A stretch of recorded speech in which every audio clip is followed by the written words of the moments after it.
Welcome, StuntHangar people. It is Monday, February 5th, 2018. This is our Monday night hangout where we talk about aero modeling and anything else that makes us happy that has to do with tools, workshops, cars, boats, anything else you feel like talking about. And I posted the link in the chat box on YouTube. If you are a member of StuntHangar, you can follow that link to get to the key to click into this video. Otherwise, you can just go to the StuntHangar YouTube channel and watch the show there and use the chat box and text chat us, and we'll try to incorporate that into our conversations. And meanwhile, I hope we get some viewers. I have made this video unlisted to try to keep invaders out, and we'll see whether that works or not. That was the plan on Friday night, but I ended up having to broadcast it anyway. And so everybody got their notifications, including the pirates and invaders, but we managed to have a pretty good show anyway. We went the whole time, and it looks like I got somebody coming in now. Hang on while I turn your camera on. And oh, it looks like it's Sparky. And as soon as you light up, click. Okay. Oh, come on, Sparky. There we go. Now you can turn your mic on. Good evening. Can you hear me? Okay. You got to turn your mic on so I can hear you. And it's making it difficult to click people in. I have to try 3 or 4 times, but it is listed as unlisted tonight. So we'll see. Usually by now I've picked up 2 or 3 viewers, and so far I don't have any viewers. And your mic's not on. I can't seem to change anything about that. Go to my control panel here and see if I can turn it on. Yeah, there we go. There we are. Yep. All right. Well, you're my first visitor. So far, we've got 0 viewers. So maybe going unlisted slowed down the traffic. We ended up going the whole show the other night. It was a pretty smooth operation.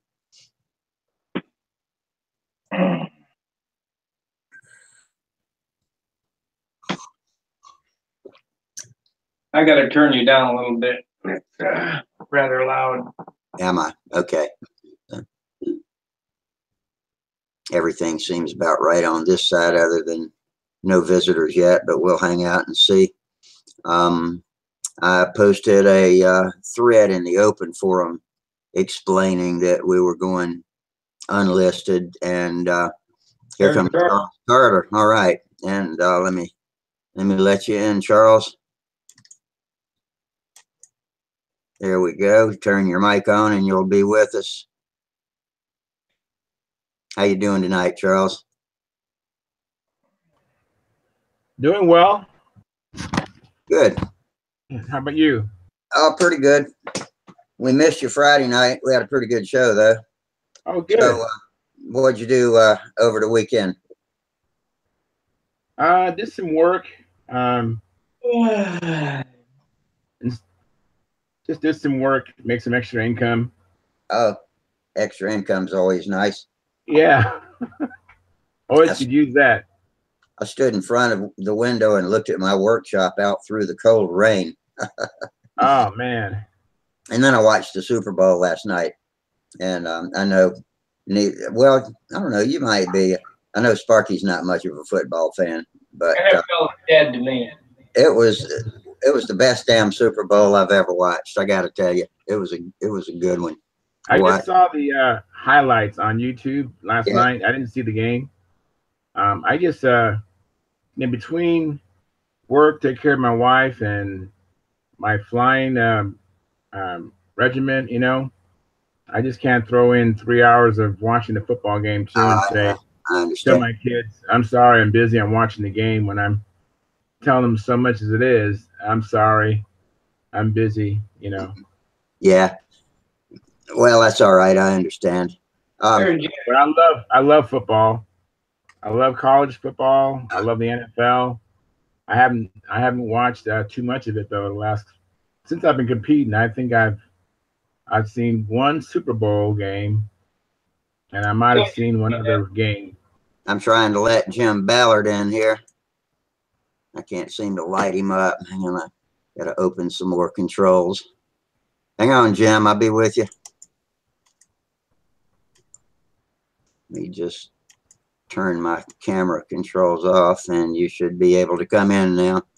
And there you go. Okay, turn your microphone on, and you're in. Boom. There we go. Yeah, these broadcast controls don't work quite as advertised. I have to fiddle with them before I can let y'all in, but managed to do it after a few button pushes. So what's up, Jim? Not much. Hey, Sparky, your motor's in the box. It's going out in the morning. Thank you much. You bet, buddy. I appreciate it. Well, if I see you, I'll let you fly the voodoo. Okay. You better fly it first a few times, Sparky. Just send me a picture, Sparky. See it live as I build it. It only takes an hour. Yeah. We used to do voodoos in an assembly line back when we were flying combat 35 years ago. We'd get a bunch of them and a whole bunch of us would get together and we'd run an assembly line. One guy would do one thing, the next guy would do the next thing, and put them together in a day. It ought to go together in about an hour with CA. Oh yeah. Yeah, that's right. Cool. Back when the voodoo was first coming out, everybody was using what Android, yeah. Yeah. Then the hot stuff came along, and we were using hot stuff. Yeah, Do they still make hot stuff? we didn't have a bunch of choices like medium, thin, thick, and those types of grades of it, though. It was all pretty thin when it first came out. I will be monopuking it. That's the best way to go. Yeah, definitely. You think you can handle that? I can. You can call me up and I can give you some tips on monopuking it if you want to. Fine. I'm an expert monopuker. I think I still have a monopuke iron. I know I have a monocoque gun. So Yeah. it's here. You probably got a big old clothes iron. You can do it on the ironing board. And if you don't have a monocoque iron. When monocoque first came out, I did it with my mom's clothes iron. Oh wow! Yeah, sure. Hell, it's probably got a more accurate heat control on it than the monocoque iron. But just make sure to turn the steam off. I covered my first Nobler with an iron with my mom's iron. It didn't look very good either. The first belt-up plane I ever built, I put Ultra Coat on, and it was easy. I mean, that was just, some people have a lot of trouble with it, but I took right to it, and that was the only roll of Ultra Coat I've bought. Ever since then, it's been monocoque, because that's just what they had in the hobby shop. But now that I know its characteristics, I prefer it. What color was the original voodoo? Red, I think. I don't know for sure though. I'm thinking I know the Super Satan was red. Seems like a lot of those planes were red. Mine was white. My bag, I still have it. Yeah, but you didn't design it. I didn't design it. No, I just I built want to it. know what color Riley's was. I'm trying to remember the kit box of the color, but my mind is not working. Black and white. Oh, that's black and white. Is that a Riley Wooten plane? Mm-hmm. Yeah, I think it was white with black, like a diminishing triangle on both sides. At least that's how mine was, and I had a black tail. You ever seen a wing and black tail? Have you ever seen a big auto? A big auto? Yeah, no. That's black and white. I think that's a black and white plane. It's got a box fuselage with the engine sticking straight up in the front of it. That's about the same generation, though. I think that's called I think it's a Big Auto. I got a friend that's got one of those. And it's, you know, the same kind of thing, double tail boom with a stabilator on it. We'll have to build the S1 Ringmaster, too. Oh, is that how the S1 Ringmaster is built, too, with the box fuselage? No. It's just profile. But I had a 100-mile-an-hour Ringmaster when I was in the Navy with the G2135 on it. It was a lot of fun. Oh, that was a wicked motor. Yeah. And I'll have one this week. Oh, very cool. That is a scary motor. Where do you live, Jim? Blackwell, Texas. I'm south of Sweetwater. Yeah, it'll be about 2 days. Halfway between Midland, Odessa, and Dallas. Be about 2 days getting here. I'll probably get it Friday if you mail it tomorrow. Yeah, it's going priority mail. I'll send you a tracking number tomorrow when my wife gets back. She's going to mail it for me in the morning. As much as everybody complains about the U.S. mail, I have good luck with them. They get stuff to me pretty quick, and always a tracking number, reasonable price. And I've gone down to the UPS store thinking I could get a similar deal, and they're 2 or 3 times as expensive. Yeah, I like U.S. mail too. I don't like receiving things from like in Southern California. It takes something from Southern California takes longer than it would if it came from Texas. Last night I ordered this stuff from Amazon. Last night, and I got it today. Wow. So that's how fast they are. I got a cabin filter for my car, 4 spark plugs. I got some bumper dye. It's a black trim coat. Yeah. To dye the bumpers back to the original, color. And I also bought a power inverter. I need to. How many watts? 1,000. What's a power inverter for? That's that converts DC to AC, doesn't it? Or it's like a rectifier, turns AC. Is that the direction it goes? Well, these are useless. DC. Usually goes DC to AC. The ones I've had. Right. Go DC to AC. Yeah. That's right. I remember we used to have those for our tube CB radios back in the 60s for the mobile, if you wanted to take a base station and put it in a car. I'm going to mount this under my back seat in my car and wire the car for 110. Got 3 outlets. So that I can charge camera batteries, and in case somebody's got a charger, they want to charge electric batteries or whatever, they can plug it in my car. That'd be cool. 1,000 watts. Surge capacity 2,000 watts. I don't know how much how much can a battery charger pull? How many watts? Well, it depends on how low the batteries are. They could suck pretty hard at first, but it should taper off pretty quickly. I think you should be good. I think I had a 2,000 watt inverter, and I ran an all-in-one printer in my trunk, and I also ran my laptop. A laptop don't draw nothing. It's only 12 volts. Just turn on the devices, whether it's chargers or whatever, one at a time, so it doesn't go above the surge limit. But I'm guessing, I don't have any idea how much all that would draw.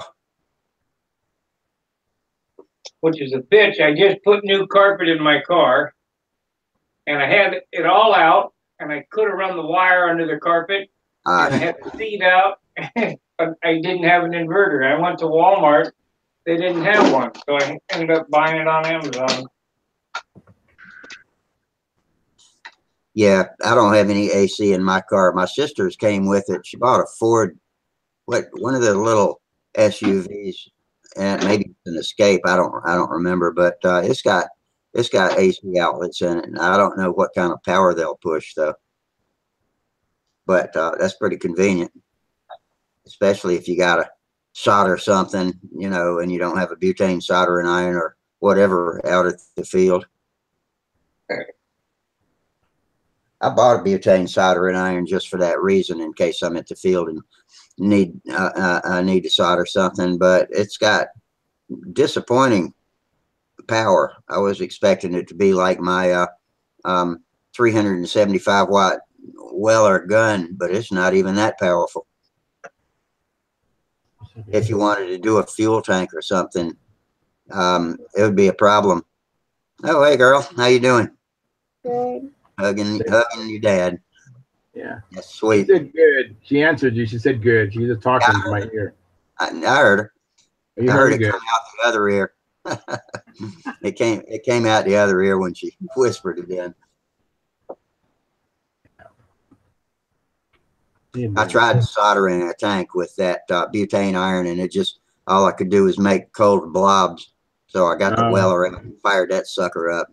You always have to tighten the connections on the tip, but the 7/16 wrench, tighten them up, pull the trigger, and that sucker won't stop for anything. Yeah, I have a 220 watt Weller, and that thing works really good too. When I was a kid, I had a 475 watt, and that was a beast. I think my dad bought that for soldering when he was building a Heathkit tube amplifier, and man, it'd flat melt some solder in a hurry. That's too much. The dual heat, I think mine's 225, 325, 250, 325, something like that. Yeah, that's a good one you got. For a long time, one of the phases was out. It wouldn't run on the low heat, but I finally was using it last year, and the bottom phase came back on, and it hadn't quit since. So I don't know what that was all about. And I've never seen one. Bought this to charge camera batteries. What'd you say, Sparky? I bought this to charge camera batteries. Yeah, that should work. Yeah, that's a pretty low load, I bet. Yeah, I'm letting you guys down. I ain't getting enough footage out. Charging airplane lipos that's probably a whole different story. I bet they really will pull some current when the charger first cranks up.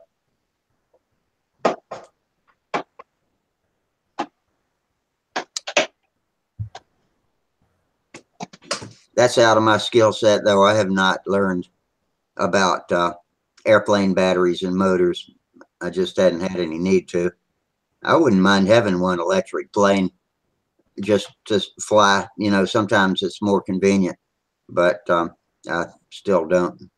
And my friends are going electric and teasing me about being covered with castor oil. So that's fine. They can tease all they want. I'm an internal combustion guy. Same here. Just go beat him up at the contest. That's all. Yeah, I asked him if his wife got mad at him when he came home with dirty britches. One day he had some new pants on and made some kind of comment about him, and I asked him if his wife fussed at him if he came home with castor oil all over him. Oh, guys, I gotta go. I gotta get up early. All right, Sparky. You didn't start so damn late. I could come on and stay on, but maybe I'll move the time up a little bit. yeah. All right. We have 0 viewers on the YouTube side, so that means that's a lot of people that get their notifications through YouTube. But if they were on StuntHangar today, they saw the post I put in the open forum telling them that they needed to check that at the bench thread. So maybe you can kind of filter these trolls out. Yeah. Yeah, I did notice one of the trolls made a movie about he can't raid any more sites because he got too many strikes, and if he gets one more, they're going to ban him. Oh, good. Yeah. But well, turn it back on. Yeah. Turn the But notifications back on. We're getting an echo now. Not over here. Only when I talk. I don't have any echo. I got everybody loud and clear. Loud, clear, and clean. Me too. Okay. All right. Appreciate the motor, Jim. I will see you guys on the next time. All right. See you next time. Yeah, take it easy, Sparky. See ya. See ya. See ya. All right. Just the three of us now. I hope we get more people. I wonder if I can back up and make it public. More people will see it and come in. Or we just wait and let them get used to knowing that they have to go to StuntHangar first and get the link. That's what I do. Every time I come on, I go to StuntHangar, go to at the bench, and click the link. If you got YouTube, that's how I do it too. Is it every time? Jim, have you got a YouTube channel? No, sir. I don't. I ain't smart enough. I should have asked how to run a YouTube video on this Google Hangout. I'd like to share, as I videotaped my last official flight. It was a terrible flight at the Southwest Regionals, but it's a good camera. Is that the one you were trying one night to share? And no, I think I was trying to share my son flying. I think that time. Oh yeah. Yeah, being the proud papa that I am. Oh yeah. I was trying to share that, but no, I have another video. I've been kind of going back and forth if I'm going to upload it to YouTube or not. It's not it's not a typical flight. I made some errors, and matter of fact, I'm going to address part of it. When I fly here, up here in San Diego, which is at sea level, pretty close. And when I went to Arizona and Tucson, which was, I think it's around 2,200 above sea level, the air is thinner, and it just kind of exposed some deficiencies in my plane. Like my plane does slow down when it goes on outside maneuvers, but when I'm at sea level, I just have to wait. Wait for it to make the round. It's a little bit slower, but it's not a whole lot slower, but it's slower. But when I flew in Tucson, not only was the plane going slower, the plane was kind of sinking a little bit. The tail? What? You mean sinking by flying with the tail low? No, I mean no. The whole plane would kind of just would fall. Oh, wow! Because like the outside maneuvers slow down, which like on the vertical 8, the top loop is an outside maneuver. So, when I went to the intersection, it would just kind of sink here, and it just really changed the shape of the round and stuff like that. Yeah. Could that be from maybe less power from the motor? I think it's probably less lift from the thinner air. That and the fact that the motor was slowing down is really a tank shim issue. And so my tank is already at the floor of the engine bearer. So I have shimmed the motor up. And a matter of fact, tonight I'm working on making some more shims. So I'm not going to stay on too long tonight, but I want to kind of help you get the show going. Yeah. And once it gets going, I'll peel off. But so I'm making another shim. I want to shim it another like 1/16 of an inch. And then now, because the motor was slowing down only on outsides, and I've been living with it and dealing with it. It hasn't been a problem, but it was a problem, and I'm addressing that. Yeah. So.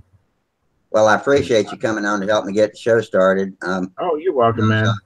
A lot of times, it's hard to sit here and talk. Of course, Jim came in, but Jim likes to sit and watch and listen. Yes, chat it up too sometimes, like a lot of people do. Like my buddy Mark from Cox Engines Forums, he sits at the table and builds and works on stuff. Tom Creasy did the same thing. A lot of people don't care about that. They just want to listen to us and listen and learn, and then comment when something comes up of interest. Yeah. I'm kind of. That's all I right. didn't catch that, Jim. What'd you say? I said I'm kind of a quiet guy. Yeah. Well, you know what? Nothing wrong with that. Yeah, sublime. Nothing wrong with that at all. You know, I don't learn when I'm talking. I learn when I listen. Yeah. Well, my dad told me, he said, when I was just a kid, he told me, he said, son, you got 2 ears and 1 mouth. You ought to listen twice as much as you talk. Yeah, so that's not bad advice at all. That's pretty good advice. Absolutely. Yeah, absolutely. So, but I mean, you know, sometimes you can get me started, and, you know, and then you have to tell me to shut up. Well, and sometimes we hit your wheelhouse, you know. I mean, if we drop one right in the strike zone, that's what the mouth's for. Yeah. So getting back to my plane, I can't shim the tank, which is already against the engine bearers. So I actually shim the motor. I raised the motor to essentially shim the tank. Yeah. I'm saying shim the tank, but I'm shimming the motor. But typically, when you're with a stunt plane, you typically would shim the tank. But since I'm already at the bottom, I raise the motor, and I've been raising the motor quite a bit over the life of this plane. How far off the bearers is it now? A little less than. It's pretty high. A little less than 3/8 of an inch, but more than 1/4 of an inch. Wow. Because you got to start worrying about that being a stress riser, you know, after a while. It's got it's on there to snap it off. I don't know if the stalker's needle valve position is not like other stunt planes or what. I don't know. I don't understand of how I've had to raise it so much, but you know, I was going to make a new tank instead of raising the motor some more. I was going to make a new tank and then raise the fuel pickup in the tank. You know, that's how I was going to do it. But I was looking at it this evening, and that's an awful lot of work compared to making another shim. What about muffler pressure? Wouldn't that have a helpful effect? It's running on muffler pressure, and the muffler pressure, how it helps me is what my plane was doing prior to the muffler pressure was at the state championship. When I was going into the wind, it's like a ram air, forced air, and the engine would richen up because of the ram air. And then going downwind, the plane would speed up. So it was a faster one way, slower another way, and I could deal with that. All these things you can deal with, but you know, I just someone it was Marshall Palmer. He came up to me and goes, Charles, you know what? If you had muffler pressure, your plane wouldn't do that and so much. And so I tried it. I saw how his plane had the muffler pressure set up, and I tried it, and it's like, oh man, it's the same motor run from start to finish. I love it. You know. Well, you know what you can do besides to fix that problem, besides muffler pressure, is shield the uniflow vent from pointing straight into the wind, because the inrush of wind won't pressurize it and richen the engine up. If you point it in another direction or put a shield in front of it or something, then you might be able to alleviate some of that. That's a good idea. Either way, it's going to be different pressure somewhat into and out of the wind. But my twister does the same thing since I started running it with an open uniflow vent. And I like it on regular mild days, but when it's really windy, the plane slows down so much going into the wind that it can be it's close to a problem, you know. I mean, even especially just when you're up about 45 degrees. Yeah. Or when you're doing flat laps coming around to the next stunt and you don't have as much energy flying into that stunt because it's been running slow for 180 degrees coming around into the wind before you pull up into your loops or whatever. And so you don't have as much inertia. Yeah, it's true. It's all this little fine tuning, you know. It's I love it though. I'm not. Yeah. I to me, it's an adventure. I mean, my Strega has about 300 flights on it logged, and I love it. I mean, now it flies better now than it did when it had 50 flights on it. You know, it's all these fine tuning and adjustments. Yeah, that engine gets looser and happier the more age it gets on it too. That's part of it. And it's an ABC, right? I think all of the newer engines are these days, and that's how they are. They just run better and better and better the longer you use them. I don't know what this motor is. I mean, I had it apart, but I couldn't tell you what it is. It's a motor made in the Ukraine. You have to, Terry. Hang on, Terry. I'll let you in. Terry's got a doorbell. How many people have a doorbell? Not a doorbell. Okay, Terry. How you doing tonight? Sounded like a dinner bell. Yeah. Sounds like it. What are we eating? So you got your ears lowered, Cherry? Hold on.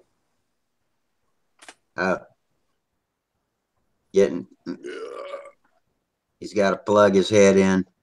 Yeah. Ding right. how. Power to the head. All right. Now he's all here. Yep. Good evening. Good evening. Good evening, Terry. You look all sharp. Okay. You got a haircut or something? Oh, no, I just jumped out of the shower. Okay. So I'll be clean for about 20 minutes. It'll gradually get frizzier and frizzier as we sit here. Well, not my hair. Mine's like a silver mane. So how are you guys doing? Oh, we're okay. I did not send notifications out on YouTube tonight on purpose.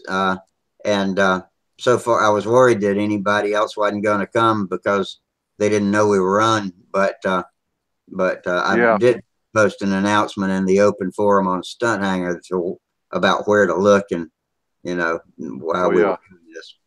But I might go over and see if I can change it to public. It's unlisted right now, so nobody that's subscribed. Yeah, I just you know, I didn't see any notifications. I was busy, and then when after I got cleaned up, you know, I came out here to. I just went through the process because I figured you'd be on. Yeah. Well, so that's what I'm hoping is people will figure it out, because I'd like to leave it unlisted.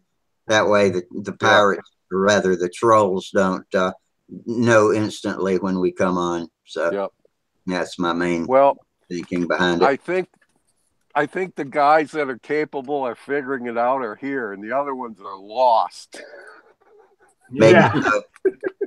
One of them made a video bitching about how if he gets any more strikes against him, that they're going to ban his YouTube site, and he knows who it is that reported him, and he's pissed, and he said all that, but fuck it, he can't get in because he'll get struck out. Well, so that happened to me, you know, too. 350,000 to go.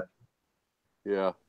It's like roaches. Yeah, YouTube, you know, YouTube has really shot their people in the back, man, stabbed them in the back, because all the YouTube people, I hope you're listening, all the providers and people who really, you know, and they were making some nice livings, but they were providing great content.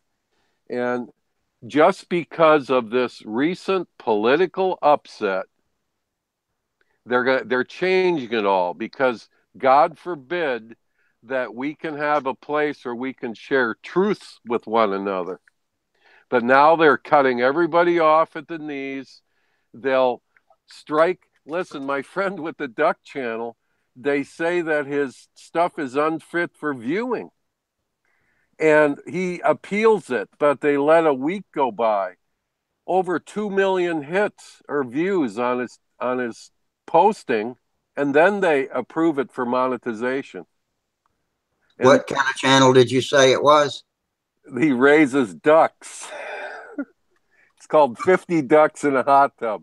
Okay. Charles has seen a little bit of it. Yeah, it's like harmless. Yeah, it's harmless. It's harmless. I mean, yeah, he's gathering ducks. Yeah, that's about the. And we feed homeless, and he takes the eggs to the food bank and stuff. I mean, it's anyway. Listen, because they had the election rigged. I mean, it's all out there now for you to see. And Obama had the FBI and the DOJ rigged so Hillary would win everything. They had it all rigged. Now it's all exposed. And CNN, hey, Charles, Mr. Bluster's hiding behind the tree with the squirt gun. And the audience is going, the peanut gallery, he's behind the tree. And Mr. Bob is going, what? What? And then when he does turn around, Mr. Bluster hides. CNN. That's a great analogy. Friggin' puppet show. It's a puppet show. I mean, unbelievable. Meanwhile, after talking about combat planes, I built 2 of them. I got the one behind me. I put a brand new McCoy 35, the last motor they ever produced. Wow. My one friend said, if you show that on StuntHangar, you're going to have engine collectors trying to kill you. I say, I don't care. What combat plane is that? That is a combat cat. Very nice. That's a top flight. And, I had to, it's the old die crunch. It's a vintage kit. What's cool about it that I didn't forget, but it was nice to be refreshed. They had the real cool leading edge that was, like milled out. Yes. Like it's so everything interlocks. Yeah, I remember those. The flight streaks used to do that. Yeah, that's a top flight kind of trait. And it just went together real quick. And then I had some balsa left over, and I, with that little issue I'm dealing with, I'm doing a lot of thinking. So I drew out I drew out a rib pattern. I had this beautiful little Enya 15 motor that I used to have on a stunt ship, but my boys, just flew that airplane to the ground, and we ended up giving the airplane away. We never burn our planes. Somebody always will somehow get another few flights out of them, or something, it seems. Anyway, but I built this. You can see that I was into the yellow monocoat. Yeah, very nice. I like your patented design. That's nice. Yeah, well, that's my fighting colors, the checkerboard on the bottom and this. But this is this beautiful little 15 Enya. That is nice. And Tom's not here, but to get this thing to balance, you just go to where the stripes are, and there she be, between the fingers. Not a bunch of fancy trapeze baloney and everything else. No lead ingots. I got the motor recessed for this one to get it to balance perfect. Now on the, it's funny, on the Combat Cat, let me just get this up here. Is the Combat Kitten just a smaller version of the Combat Cat? Yeah, the Combat Kitten is. I've got one of those hanging up there. That's a half-A ship. I figured it must be. Yeah. Now, this is the Combat Cat 35, but you see the distance that I had to mount the motor out from the fuselage or from the leading edge, because it's the McCoy Redhead, and it's real light. Now, it's one of the last motors produced, and this is what makes it, I guess, collectible. You'll see on the exhaust port where it's open, it has a bar in it now with a hole. Yeah. Yeah. Because they actually tried to make a muffler for it, and they did come out with one of those sweet potato shaped mufflers, Zeppelin mufflers, but the motor wouldn't perform. Got too hot. It just wouldn't run. The man that designed the motor designed it to run without a muffler. And they have this, you know, a lot of people that aren't into this will say that, oh, those motors all sound alike. Well, they don't. And the McCoy 35 running with an open exhaust has a specific sound all its own. Yeah, it does. It definitely does.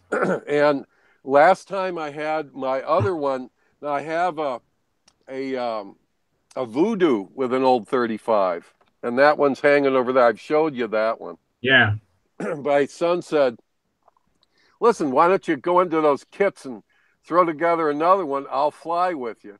And I said, he says, let's, you know, we're going to try to go to Brodak together, he and I. And what we're going to do is we're going to choreograph a stunt, a combat flight, but we're going to choreograph it.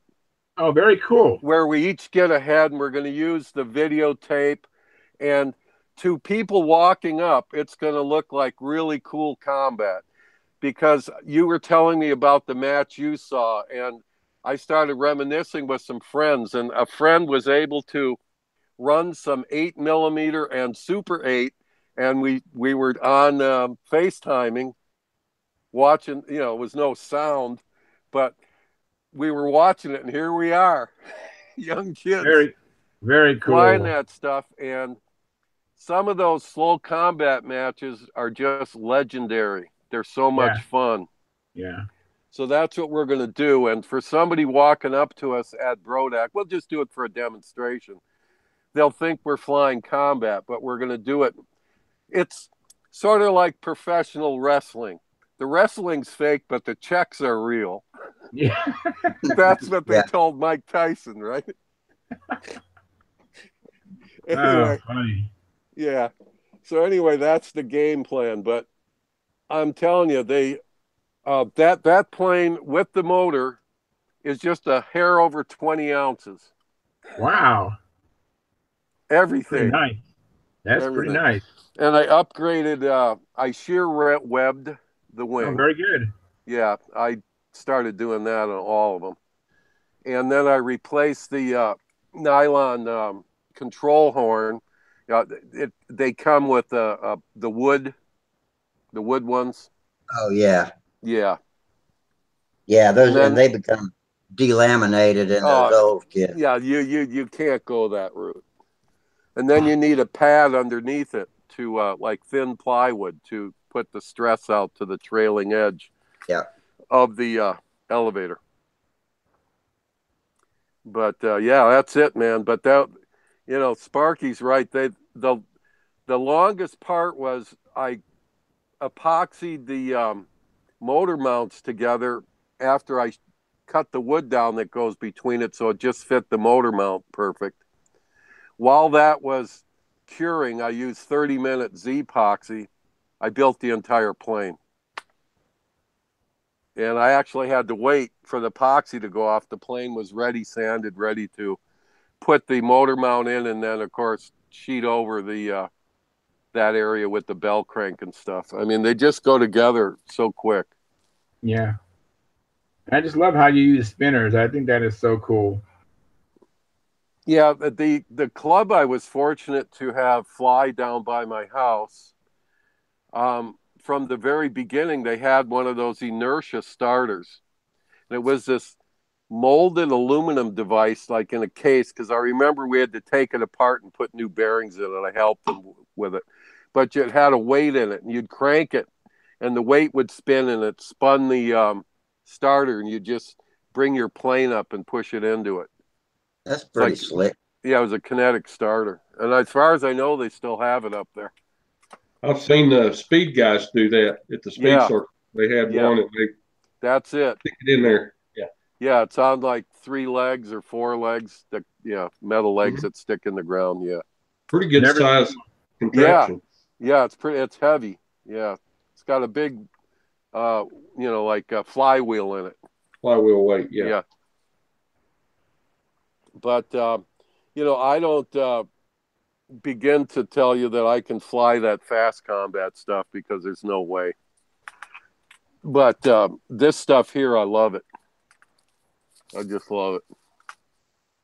But I've never even seen a fast combat match in real life. They fly speed limit at Huntersville, and of course, Cafe is pretty fast, but never have seen a full speed fast combat match. But that must even when you're there, they're hard to follow.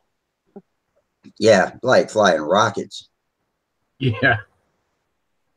Yeah, I really enjoyed watching that slow combat I saw at the Southwestern Regionals. There's a guy named Stubblefield who is, everyone in combat knows who that guy is. I've heard of him. Yeah, Stubblefield, he was so awesome. He actually had an accident where he had fallen and he broke his shoulder, broke his arm. So he's competing with a sling. Holy shit! Wow. I think his left arm was in a sling, and he's still kicking butt. I mean, I'm pretty sure he won the matches, but yeah, I saw him fly combat, and he did so awesome. It was just, I mean, the guy's been doing it since he's 8 or 9 years old, and he's looked like he's, my age at least. So he's been doing it for forever. And he's got to be old. Boy, that's the one that separates the tough from the wimps, doesn't it? Yeah, I'm telling you, I was impressed. Yeah, it keeps you young, man. Yeah, it does. It keeps you young. Well, with slow combat, are these guys flying like Sterling Yak 9s and Mustangs and Ringmasters and stuff like that? Is that what they fly?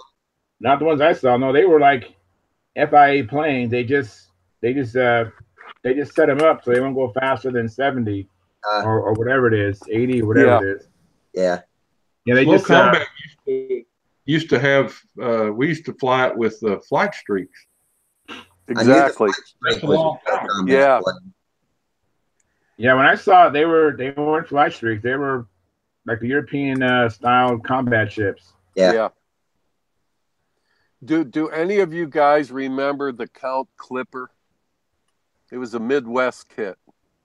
No, I don't remember that. It came with a speed pan, a magnesium speed pan. It was like a combat wing, but the motor was mounted vertical in this magnesium speed pan. Wow. And it was just a beautiful flying airplane. It wasn't all that great for combat, but for slow combat or flying against flight streaks and stuff, it was just, really nice. Yeah. I was never able to get one. They were always out. And I saw friends hack them together. And, when you see somebody working with a tool, God bless them, you feel like grabbing the screwdriver out of their hand before they tear the head up anymore. Yeah. You've been there, right? Absolutely. I've been one of the guys that you'd want to snatch the tool out of his hand. I'm guilty of having used the method of turn it until it starts to get easy and then back up a quarter of a turn, so. Well, it's anyway. Whatever. It's all good, guys. Whatever. I try not to do that, but I've still done it more recently than I'd like to admit. Well, one of the guys that just received my last hydroplane, he called me today. He goes, "Oh, yeah, I had to run to the hobby store to get a tool." I go, "What did you need?" He says, "Well, all those screws you got on there, they're beautiful." But he says, "I didn't have."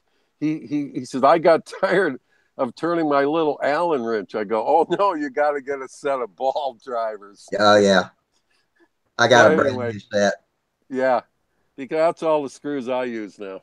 I mean, they're and they still, you have to be careful that you get a quality tool or that the thing isn't some, Asian. Yeah, my Harbor Freight set all had ball ends on them, and the balls lasted about a week. And they cut them off. Yeah. And now every time I use my 440, what is it, a 332nd size, I have to take it over to the grinder and knock the tip off. So it's, because it just wears down. Yeah, I went and bought some hardened steel tools lately. That's what I got. Nicer. I got those ball end ones. They just wear out. Even the Bondus, which is supposed to be a nice tool, they break. They soften up and round off. And yes, I invested in some hardened ones, and I'm just happy. I bought a set of about 5 different sizes of Great Plains brand, and I'm not sure how strong they are. They're made in China. Is that the red handle ones? No, it's the yellow handle ones. Oh, the yellow handle. You said the red ones were the best ones. Yeah, I've got the yellows, and I've still got them, but I've had to grind them down, like you say. Yeah, but the reds have lasted. Yeah, see the reds. I was at that hobby thing. Well, it's on now, the AMA East Coast thing last year, and the expo. Yes, and they had the red ones. I said, "Well, how come these are a little more money?" He said, "It's all hardened stuff." So I bought them. They're on the magnet board. They're still working fine. Yeah, the hardened steel is way to go. Oh, they're working great. Yeah. So what I think I'm going to do, I was going to ask you guys' opinion. You know, I get a fairly decent dollar for these boats. I may just include a little tool set that has everything you need to adjust the rudder and that's a damn good idea. I mean, don't you think? A lot of the finest machines come with their own tools. Yeah, it'll have everything so that you don't have to chew anything up. And yeah, you know, that's what I'm going to do. I think that's fantastic. Yeah, I was, out for a punishing mountain bike ride here in Flat, Florida. Anyway, hey, listen, I'm taking my pellet pistol along with me now because we had coyotes coming up snapping at our heels the other day. Wow. We were riding in the rain back in Jonathan Dickinson Park. Really? Uh-huh. Absolutely. Wow. And, you know, they say you can't carry a firearm back in there. Is that considered a firearm? Well, no, the air gun isn't, strangely enough.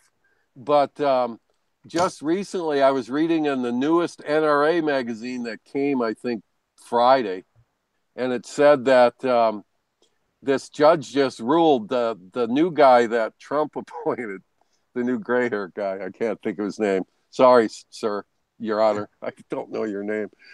But I'll remember it next time, and that's a fact. But anyway, he said it was unconstitutional that if you're in a national park, you can carry a handgun or a rifle for protection. And they're violating your rights. Now, if you hunt something, you're breaking the law. Do you know how many thousands of people go missing in national parks in this country every year? No. The numbers are scary. And they hide them from you. Just like the people dying of this flu. And Rusty, don't get flu shots, brother. Don't get flu shots. Too late. I got mine. Yeah, well, don't get any more. Charles, what's your view? Well, I don't get flu shots. They're made outside this country. I don't trust some other country. Man, they're chemtrailing us. That's listen. Our body's immune system, in my opinion, is if your body immune system is up, it can handle almost anything. Yeah. It's just when your immune system has been compromised by toxins and bad diet and low sleep and lots of sugar, they're vulnerable, susceptible to any illness. They're around us all the time. Things that make us sick are around us all the time, but when your immune system is bolstered up, you can handle it. Your body can handle cancer. Normally, your body can kick ass on cancer. It's designed to kill cancer all the time. That's correct. Yeah, well, I'm severely immune compromised. Yeah. That might be something in your case. You might have to consider that your immune system. That flu shot, whether or not it's on target or not for any particular year, will either shorten the duration or make it a little less severe. A bout of the flu would probably kill me, so I'm sorry, I'm getting my flu shot. I don't think I'm going to die from it.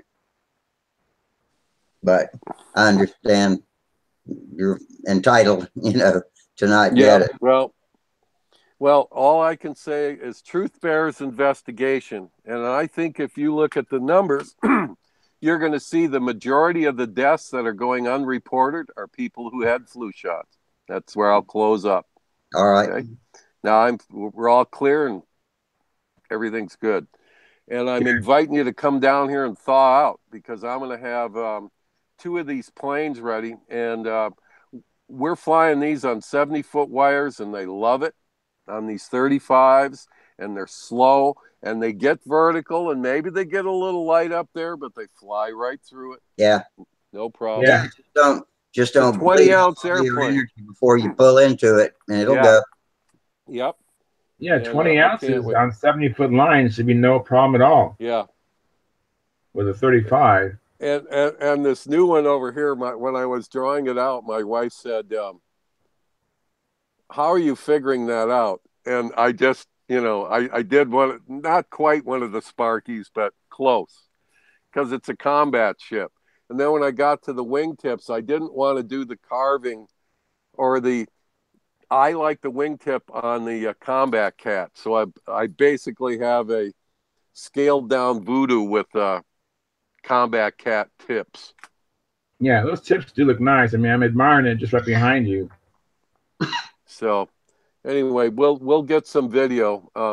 My son's got one of those smaller GoPro thing? GoPros. Yeah, it clips on your hat, and he puts it on his spear gun.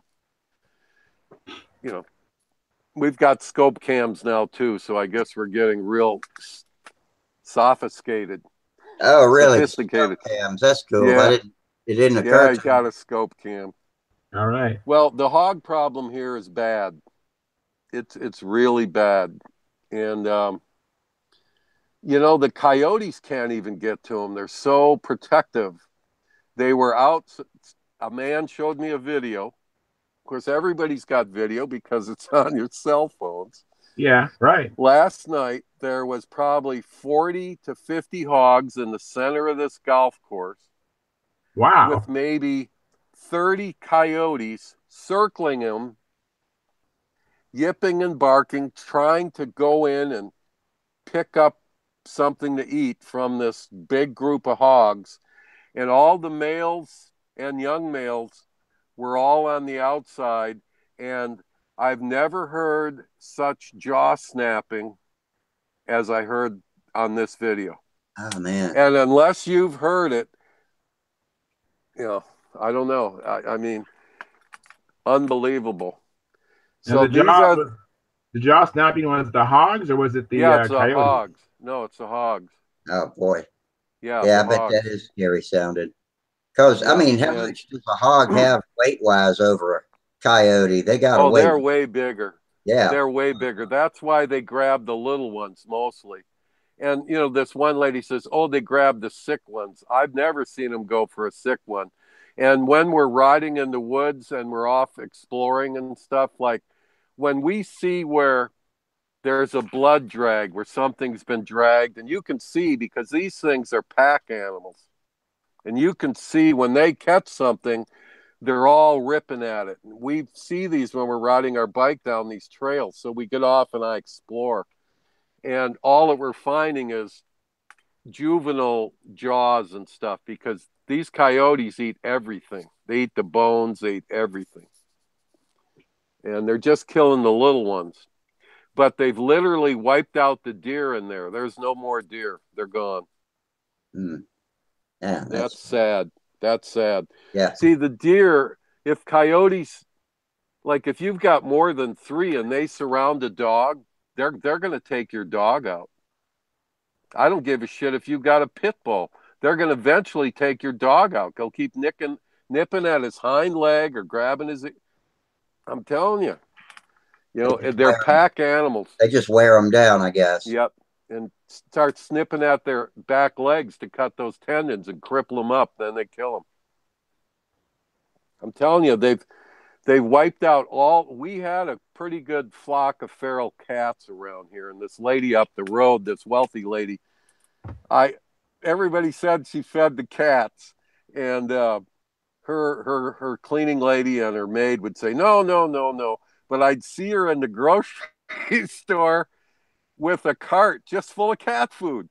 Yeah, she's bags and bags of cat food with cans. You know, I won't say her name, God bless her, but she was feeding them. We've got a neighbor that was feeding them too.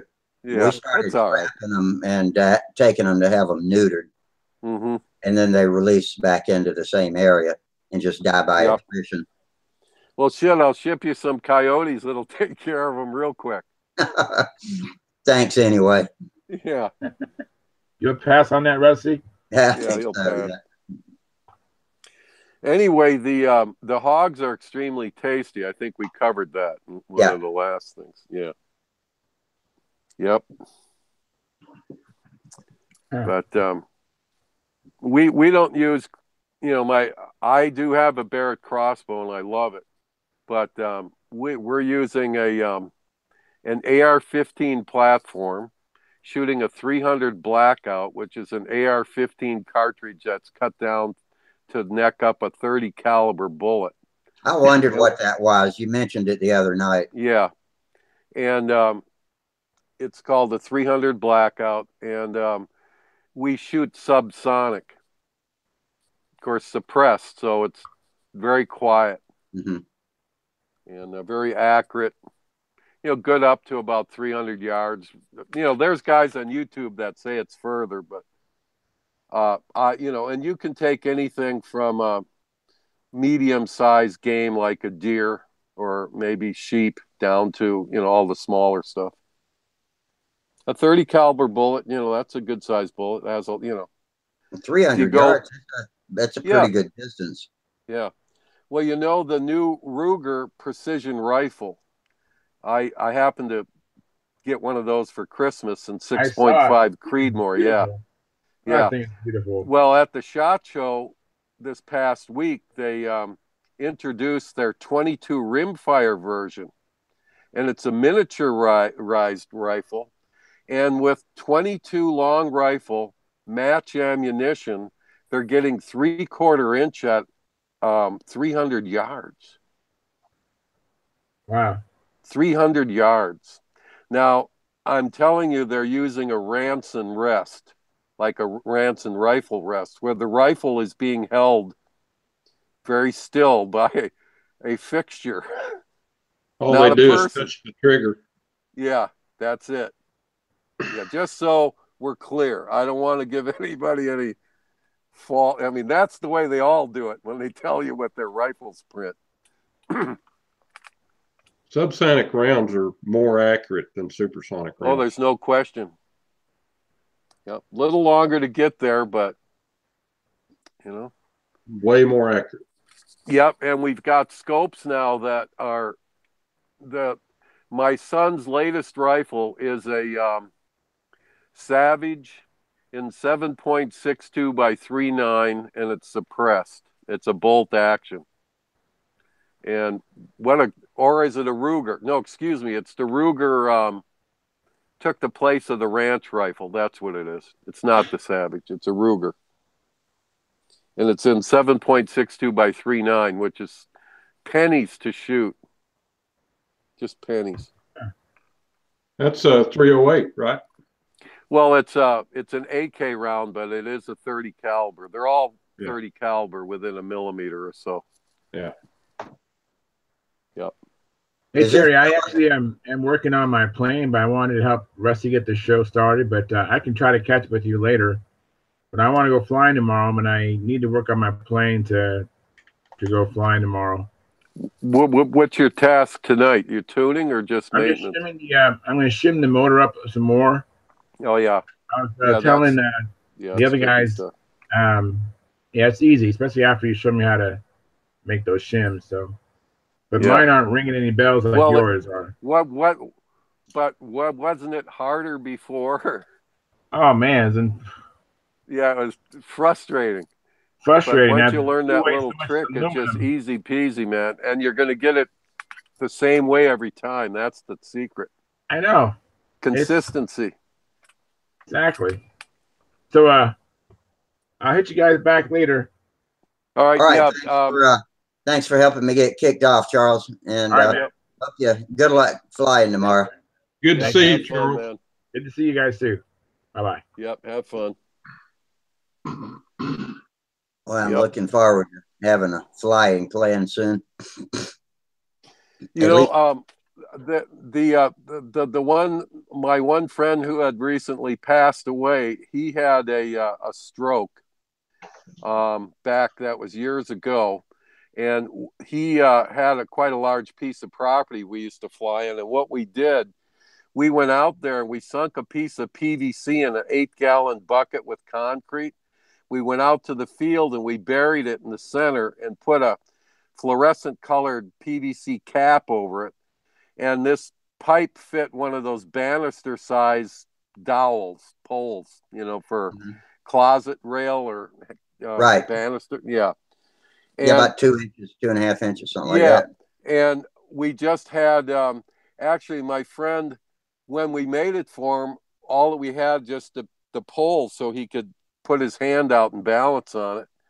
And he had in his garage or in his man cave, he had this steering wheel from this old kiddie car. That was his old, I guess when he was a kid, he had this really cool kiddie car with lights and stuff. And so he put that on there. And I'm telling you, the group that flies there is still using this. And for a new pilot, it's real nice to grab onto that wheel behind you, and it keeps you centered in the circle, and it's almost like having an instructor with you. Yeah, that's good, because it's hard not to wander around and lose where you are, get too close to something outside the circle. But for you getting back into it, that might be the only little stability you need, Rusty, so you're not going to fall or... You know, that's a great point. Just hang on to the wheel or be near it. Or you could put a ball on the top. But, you know, that little steering wheel thing that he had come up with, that really was a good idea. Because you could hang on to it, and it's not like you're pulling on the thing. But I've screwed my hip up skiing. I've had knee injuries. You know, I skied competitively for a few years. I mean, geez, I've been there, man. And so you know what it's like to not have... You got to have 2 legs for balance. Yeah. So by having that little cheater pole out there, and when you're done, you just make sure when you put your cap on, we painted the cap with that fluorescent paint, and just make sure it's below your mower blade, you know? Yeah.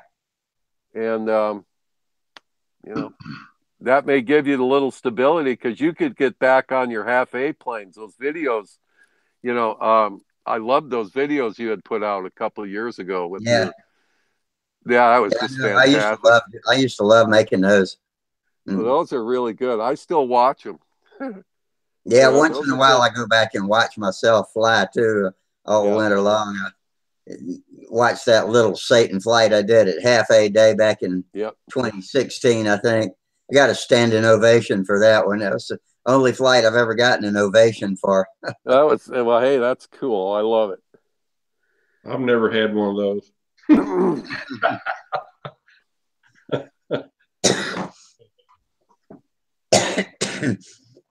Excuse me. Well, the truth is, more people watch you while you're practicing than they do while you're performing. Yeah, it's funny. It's true, though. Probably good. At contests and exhibitions, everybody's busy with their own shit. They don't have time to look at you flying. Yeah, I'm going to enter my first contest competitively in 35 years in 2 weeks. Hey, good on you, man. You're going to do just fine. Yeah. You're going to do just fine. If I can get this airplane finished, I'm not going to get a chance to fly it, but my event's not till Sunday, so I get there Saturday morning. Maybe I can trim it. Yeah, you know, and have look for something. My youngest son used to say, "Hey, Dad, look for a guy with a lot of patches on his sleeves. Maybe he'll help you." Yeah, that's what I'm going to have to do. Listen, it works for me. It works for me. Anyway. This thing I had trouble with this weekend. I put a coat of paint. Well, you can see it. I think it looks good. I saw it on StuntHangar actually. Oh, it looks real nice.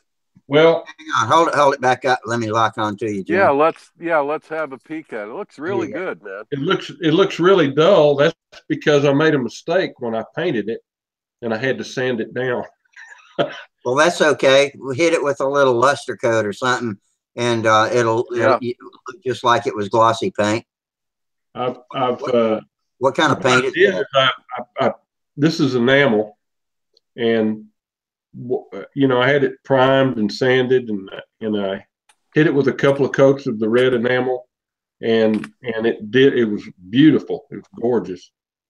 And then I brought it back in where it was a little bit warmer. We had a 75-degree day, but I brought it back in and I set it down, and I got to working on some other stuff. And it sagged. And well, actually, it was still beautiful. And I thought, okay, I'm going to put the last coat on, the third coat.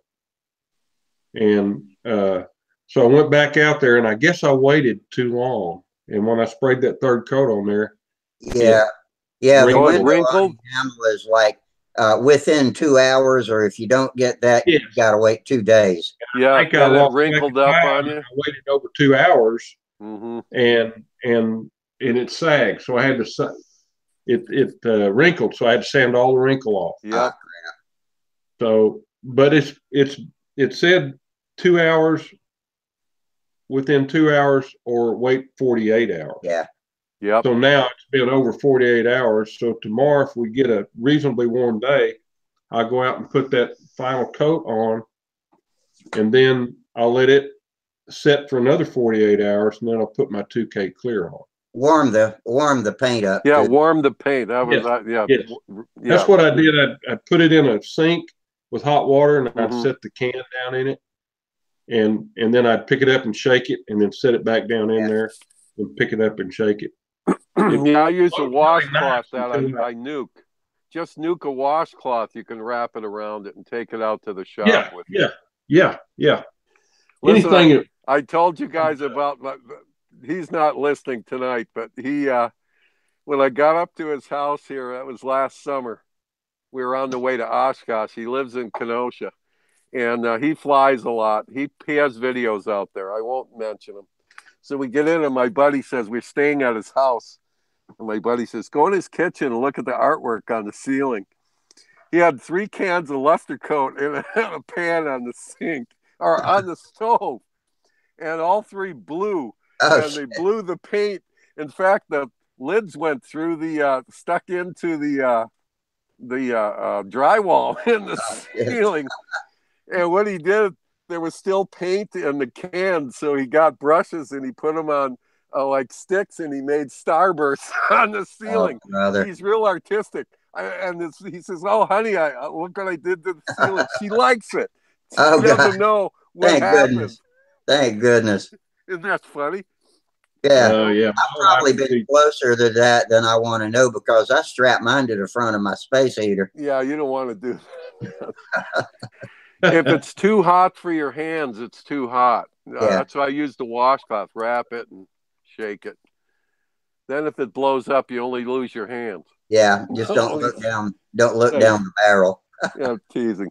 They just want to heat the paint up a little bit, and it flows out better. In fact, when it comes out of the nozzle, the little droplets break up to even smaller droplets. Exactly. Yeah.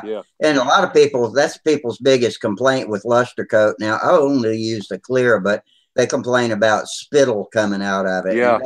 That'll stop that. Stops it, and you get a little increase in the pressure of the can from the heat. Yeah. And also shake it twice as long as it's supposed to be. Oh, absolutely. Luster coat's already 3 minutes. So you got to shake the shit out of it.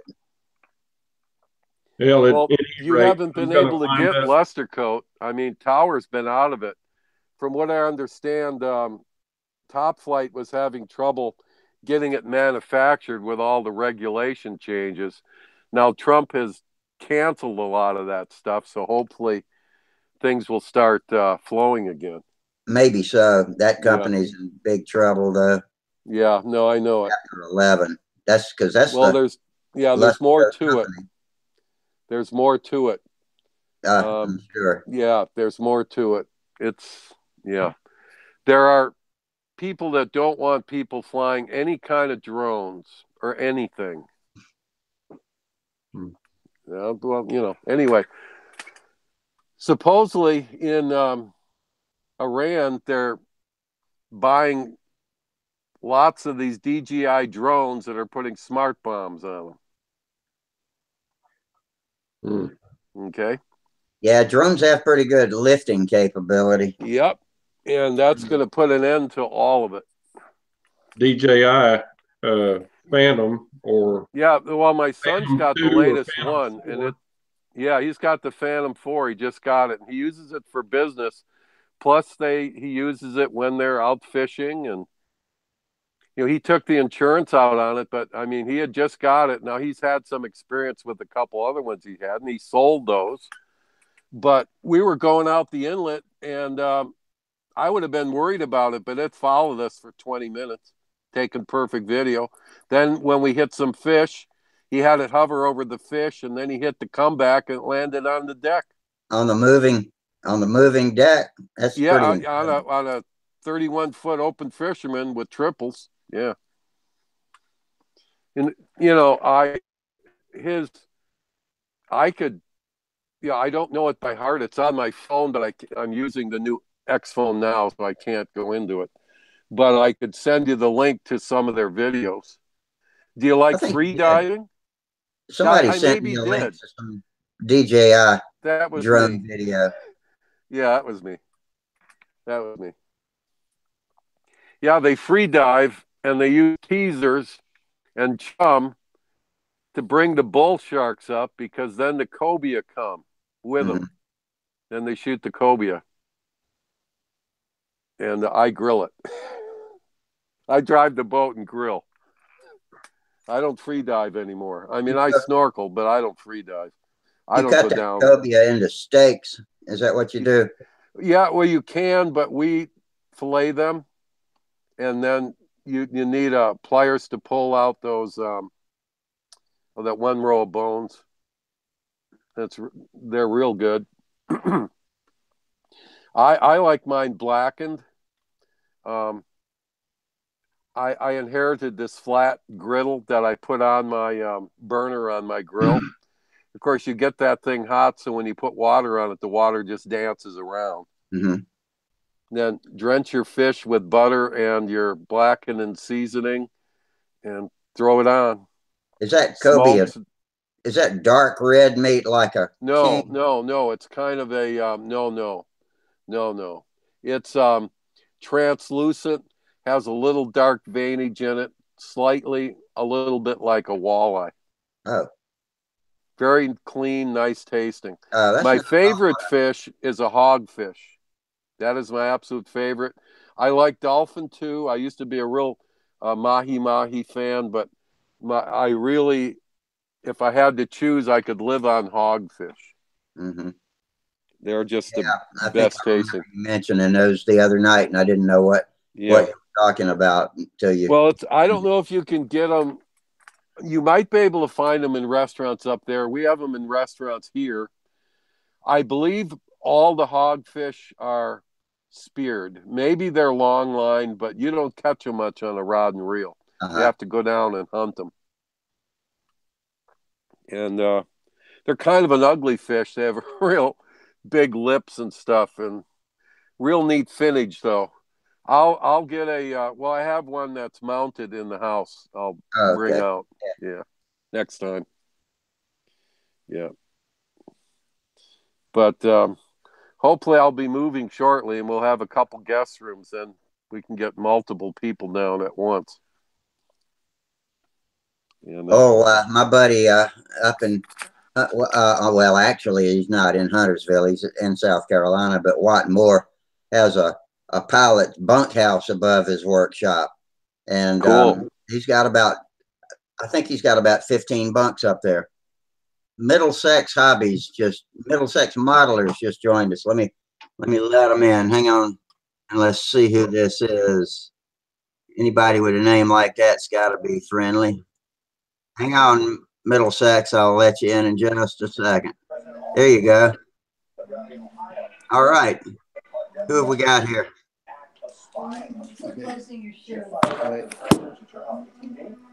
You need to turn your YouTube feed in the background off if you got it on.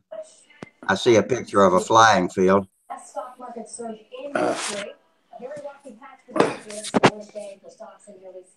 Okay. Hello, Middlesex. Who have we got here? Yeah. Yeah. Hi, Rusty. Can you hear me? Yeah, I can. Oh, okay.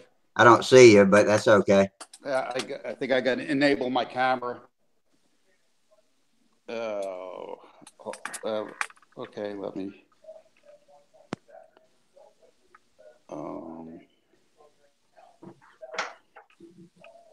Let me see that. Yeah, I'll be right back. I'll leave my channel open. I'm going to just go Terry. check on my wife for a minute. Okay. So it's just me and Jim Ballard and Middlesex models. So what's your name? Yeah. And there you are. yeah, I had to enable my camera. Yep. Now you got it enabled. Yeah. Yeah, I've been sort of watching you guys from YouTube. You know, I used to get a notification on my mail. Yeah. Email. I quit sending notifications because it attracts trolls and spammers. So we're a little low on visitors tonight. So I'm glad you found us. Right. I'm getting an airplane just flew over the house, and I think it disrupted the signal for a second. Okay. We got you now. You're kind of in the dark, but yeah, no, I'm done. I'm walking to a different room. Oh, I see. Tell me what your name is. Al Ferraro. Al Ferraro. Okay, I remember seeing your name on StuntHangar. Yes, yeah. Yeah, I post from time to time, you know. Yeah. Much, but... Well, welcome to the Hangouts. We appreciate you coming in. You know, like I was saying, I did not allow it to send notifications out because it attracts trolls and spammers that'll come in and disrupt us. And I was worried that people weren't going to be able to find us, but I see that it worked for somebody. You must have seen one of my posts on StuntHangar tonight. Right. I did that. Yeah, I saw, Excellent. you know. Good. Well, maybe it'll catch on. I was looking through my emails to find you, and then I went to my old emails, and you know, those links just brought me to the old, previous time that you guys. Yeah. Okay. Well, good. Yeah, I guess I'll leave it unlisted. Maybe it'll keep the trash out, and all of the guys will figure it out eventually, and we'll start getting big crowds again. Right. Mm-hmm. Usually we have a bunch of people over on YouTube that we can't see or hear, but they text with us, and I don't have that tonight. So that's one disadvantage. I hate leaving them out. But they can, if they go to StuntHangar, they can still get into that, but they just don't know we're on. But in order to prevent those kids from coming in, I guess we're going to have to just do this and wait it out until everybody figures out where we are. So where is Middlesex? That's in the northeast of the United States, right? Yes. Yeah, Jersey. Yeah, that's what I thought. Okay. Yeah. So you probably know Bob Zambelli from up there, don't you? I know. I only know Bob. No, Bob. He's more south, isn't he? In the Carolinas or something. Well, he is now, but he was a Philly Flyer for 20 years or more. And in fact, he was the president of the Philly Flyers for some time, but he's moved down here, and he has a house at an air plantation with a hangar instead as a part of his garage. So he's got 2 airplanes and a Ferrari and a I forget what the other car is that he's got. Alfa Romeo in there. Right. That's what I call a garage. Yeah, I met him in Brodak. Yeah, he goes up there every year. But we always. I was mainly a racer and a combat flyer. Okay. And then just recently, you know, started to fly stunt, Mm-hmm. you know, with a group of guys because nobody could handle the racing planes anymore. Where, you know, the group of guys that could handle them, you know, they can't fly them anymore. You know, Yeah, delayed. same at Huntersville. We've got older guys that used to do speed and racing, and don't do it at our contests. I don't know if we ever actually did. Mm-hmm. I've been with them for a few years, and that's my club. Right. In fact, I think, well, you know, our ex-club president is down there, Brian Silversmith. I don't know if you ever met him. No, I don't know him. Okay, he was a good carrier flyer and a racer. Did a lot of racing, clown racing. Yeah. Now we do carrier at Huntersville, Mm-hmm. but mostly just you know, all of the different stunt variations. And so now we're basically the racing that we still have guys that race, but we do the watered down events. They're like LA 15 or sort of like Brodak Clown Racing. The slower where just about anybody can fly those. Yeah. And then the fast ones that we are been doing just to get our fix for speed is you know, we've been messing around with Perky Speed and Fox Speed. You know, the Fox. Yeah, I like now, that Fox Speed. Is Perky cool. Half A? No, it's 15. I like that Fox Speed. 15. I've seen some videos on that. Yeah, actually, our club, we hold the record for, well, both Fox Speed and Perky Speed. Our Fox Speed went over 112 miles an hour from a dead stop, and our Perky went over almost 116, over 115 from a dead stop. Wow, that is cooking. Yeah.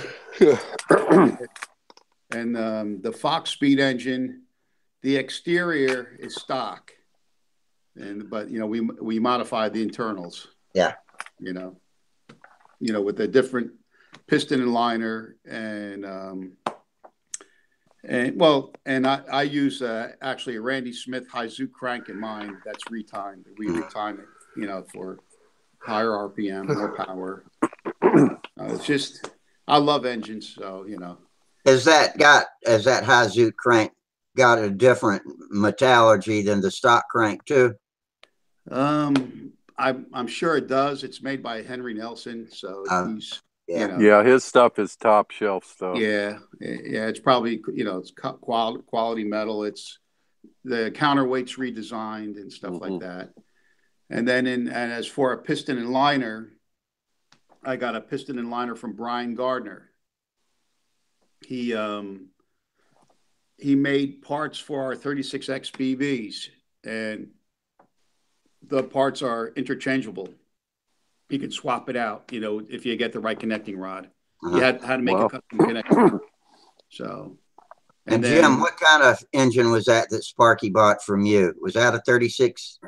It was a Super Tiger G21 35. I thought he bought a Fox from you. I'm sorry, I was mistaken. Super Tiger G21. Yeah, those are powerful engines too, but I always been a Fox fan. You know, me too. You know, I always loved the Fox engines. Yeah, I've only got one, and it's just treated me well. I mean, but it's a 1958 Fox Stunt 35, but it's an easy crank, and it doesn't burp out. I don't have anything special done to it, but fly it on my Yak 9, Sterling Yak 9. Right. Yeah. I got a whole box of Fox 35s. I like them. Oh, really? You don't like them? No, I like them. Oh, you like them? Oh, yeah. Twister. Yeah, I've never experienced the Fox burp, and I know a lot of people have, but I never have. Me neither. Never had a problem. I have experienced it on a profile, but I did that popsicle bypass fix, and it worked like a charm. I think that problem is just mostly on profiles too. Yeah, if I'm not mistaken. Somebody tell me what that bypass mod is. I've read and I've looked, but I've never really understood You where just you put. block off the volume of the bypass up the side of the engine with either a block of wood or JB weld or both, something like that.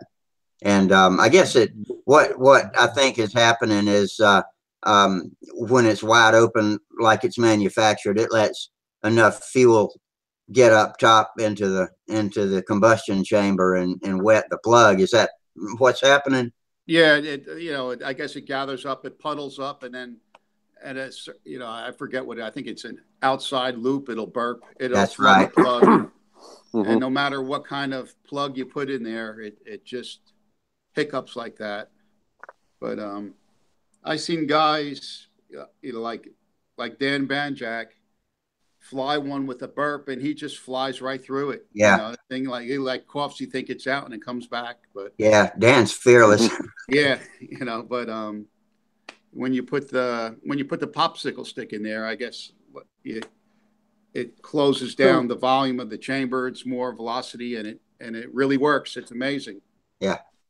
I'm still trying to figure out where that popsicle stick goes and how you get it to stay in there.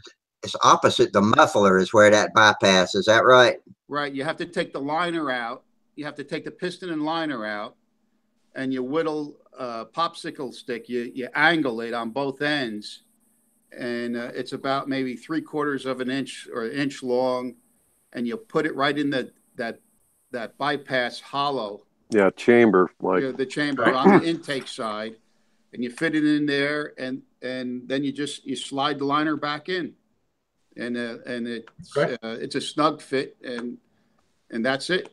Basically, you don't use glue or anything. You just when you put it in there, you just taper it and sand it to fit, in the chamber, and that's it. Yeah, you sort of conform it to that inside of the baffle. I wonder if I got a Fox around here open. I don't know. I think I got one. Hold on. I'll tell you something that you might.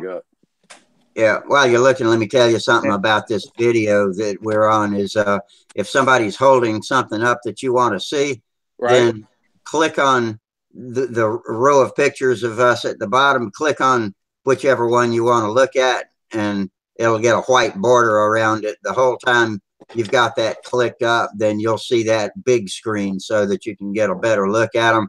And when you're through looking, just click in there again, and it'll go back to normal. And here's a Fox 40. You can see the chamber. That's it. This is my Fox 40. This is the one going on my my Franken twist. Yeah.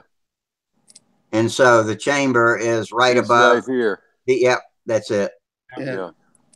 Trying to see if I get something with the. I've just never seen a picture of it, and I've heard about it, but I've just never seen it actually. Somebody show me how it fits in there. Yeah, you just whittle it to size and put it in that chamber, and it reduces the amount of fuel that can flow through it. And of course, like the Venturi effect, it speeds up the flow through it, but reduces the volume. I wonder if I'm using an iPad, but let me see. I can't. I wonder if I could switch my. Oh, I'm trying to see. Oh, there it goes. I can switch that around. And let me see if I can see. Boy, I'd like to come and hang out with you with all those engine parts. Oh, my mess. I love it. I absolutely love it. Yeah, I got a mess of. Oh man, I could hang in your shop. Listen, I just come hang around and look at stuff. You got all kind of projects going on. Oh, yeah. I love combat planes, and hey man, we're on the same page. It's I'm trying to. Where's the camera? Oh, there we go. Yeah. There's the bypass. Excellent. You can see I got a flash. Yeah, perfect shot. You got right a bucket there. crank. Yeah. All you gotta do is plug that channel. That big hollow channel. It looks like it's grooved out. You put the popsicle stick in there. But this isn't a Stunt. This is a 36XBB. But same. Yeah, it's a process. And then when you put the liner back in, it just traps it in place. Yeah, but let me. Okay. Yeah, I'll show you the rest of my garbage. not garbage, but my mess. That's your junk. That's my collection of. Oh, you got all kinds of nice junk. Oh, man. There's a lot of like nice Mike stuff. Leinke's shop, doesn't it? Jaguars. Yeah, you got some beautiful stuff. Yeah, you got fast combat planes with Nelson 36s on them, and oh yeah, and you got some fuel. Yeah, man. Your garage looks like nitro, mine. Yeah. I'm getting. This is where the heck is it? It's hard to this.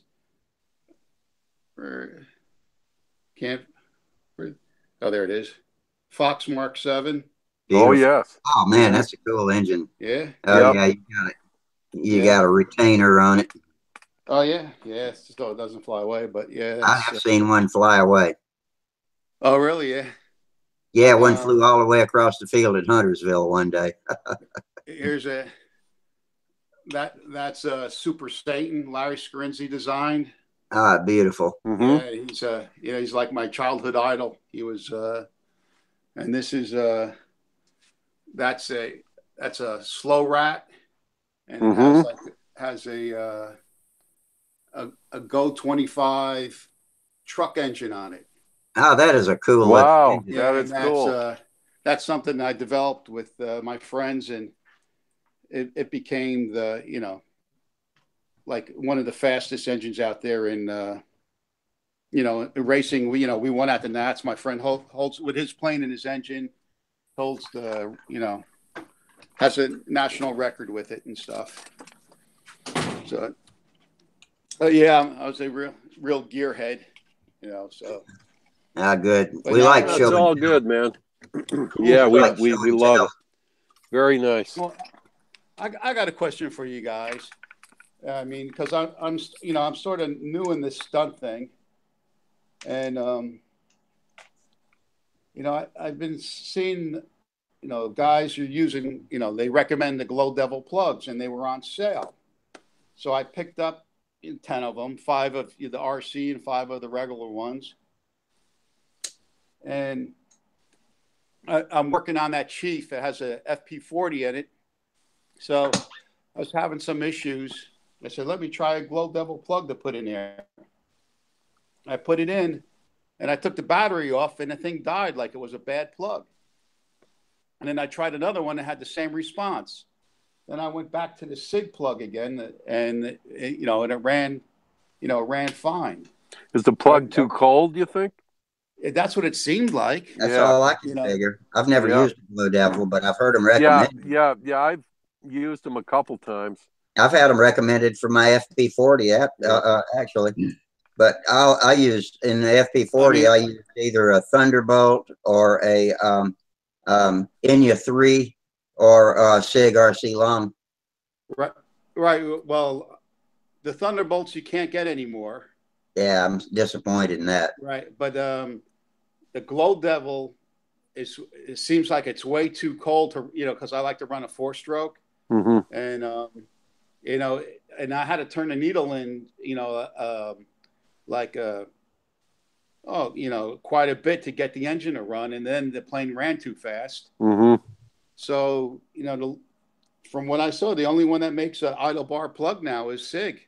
Now they're like $750 a piece. It's incredible.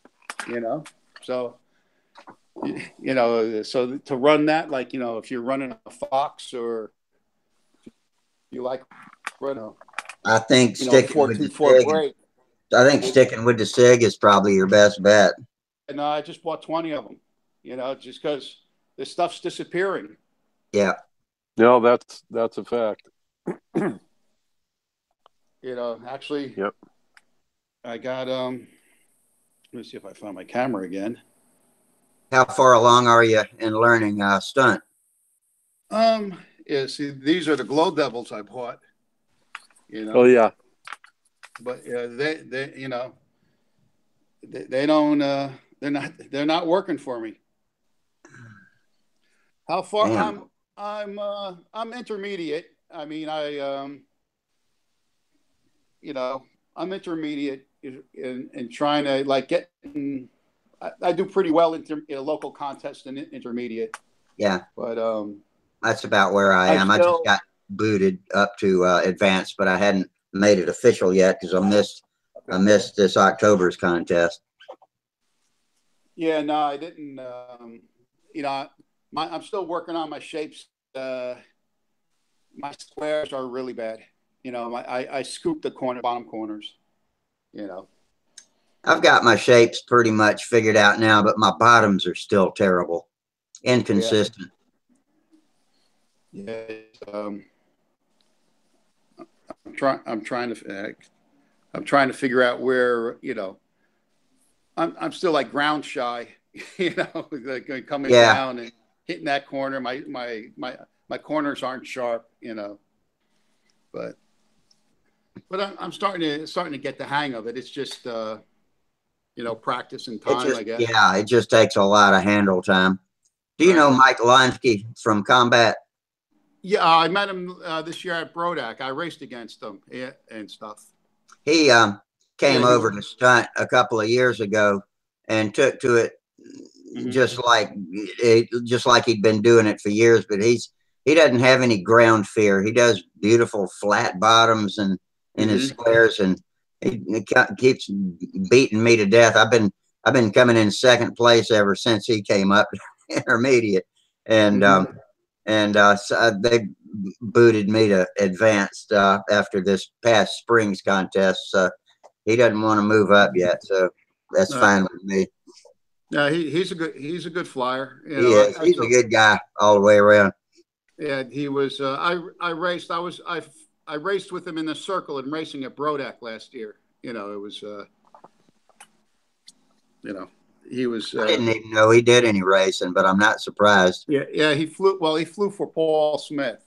One of Paul Smith's planes. I got to keep on trying to put my hand over. I'm using an iPad and I keep on putting my finger over the camera.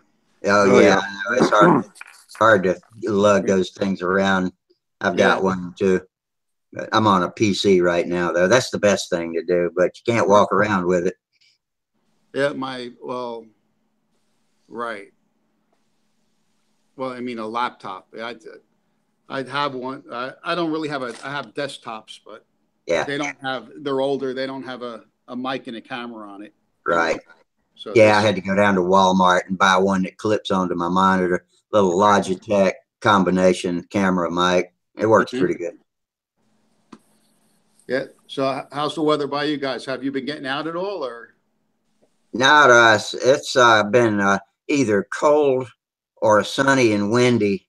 But we hadn't had any good flying days all winter. And of course I've had a broken hip since October. I was loading the car to go to Huntersville in October, and that was the last step I took without some kind of assistance. So I'm hoping to get back to flying by this spring. Wow. Hope it heals up well for you.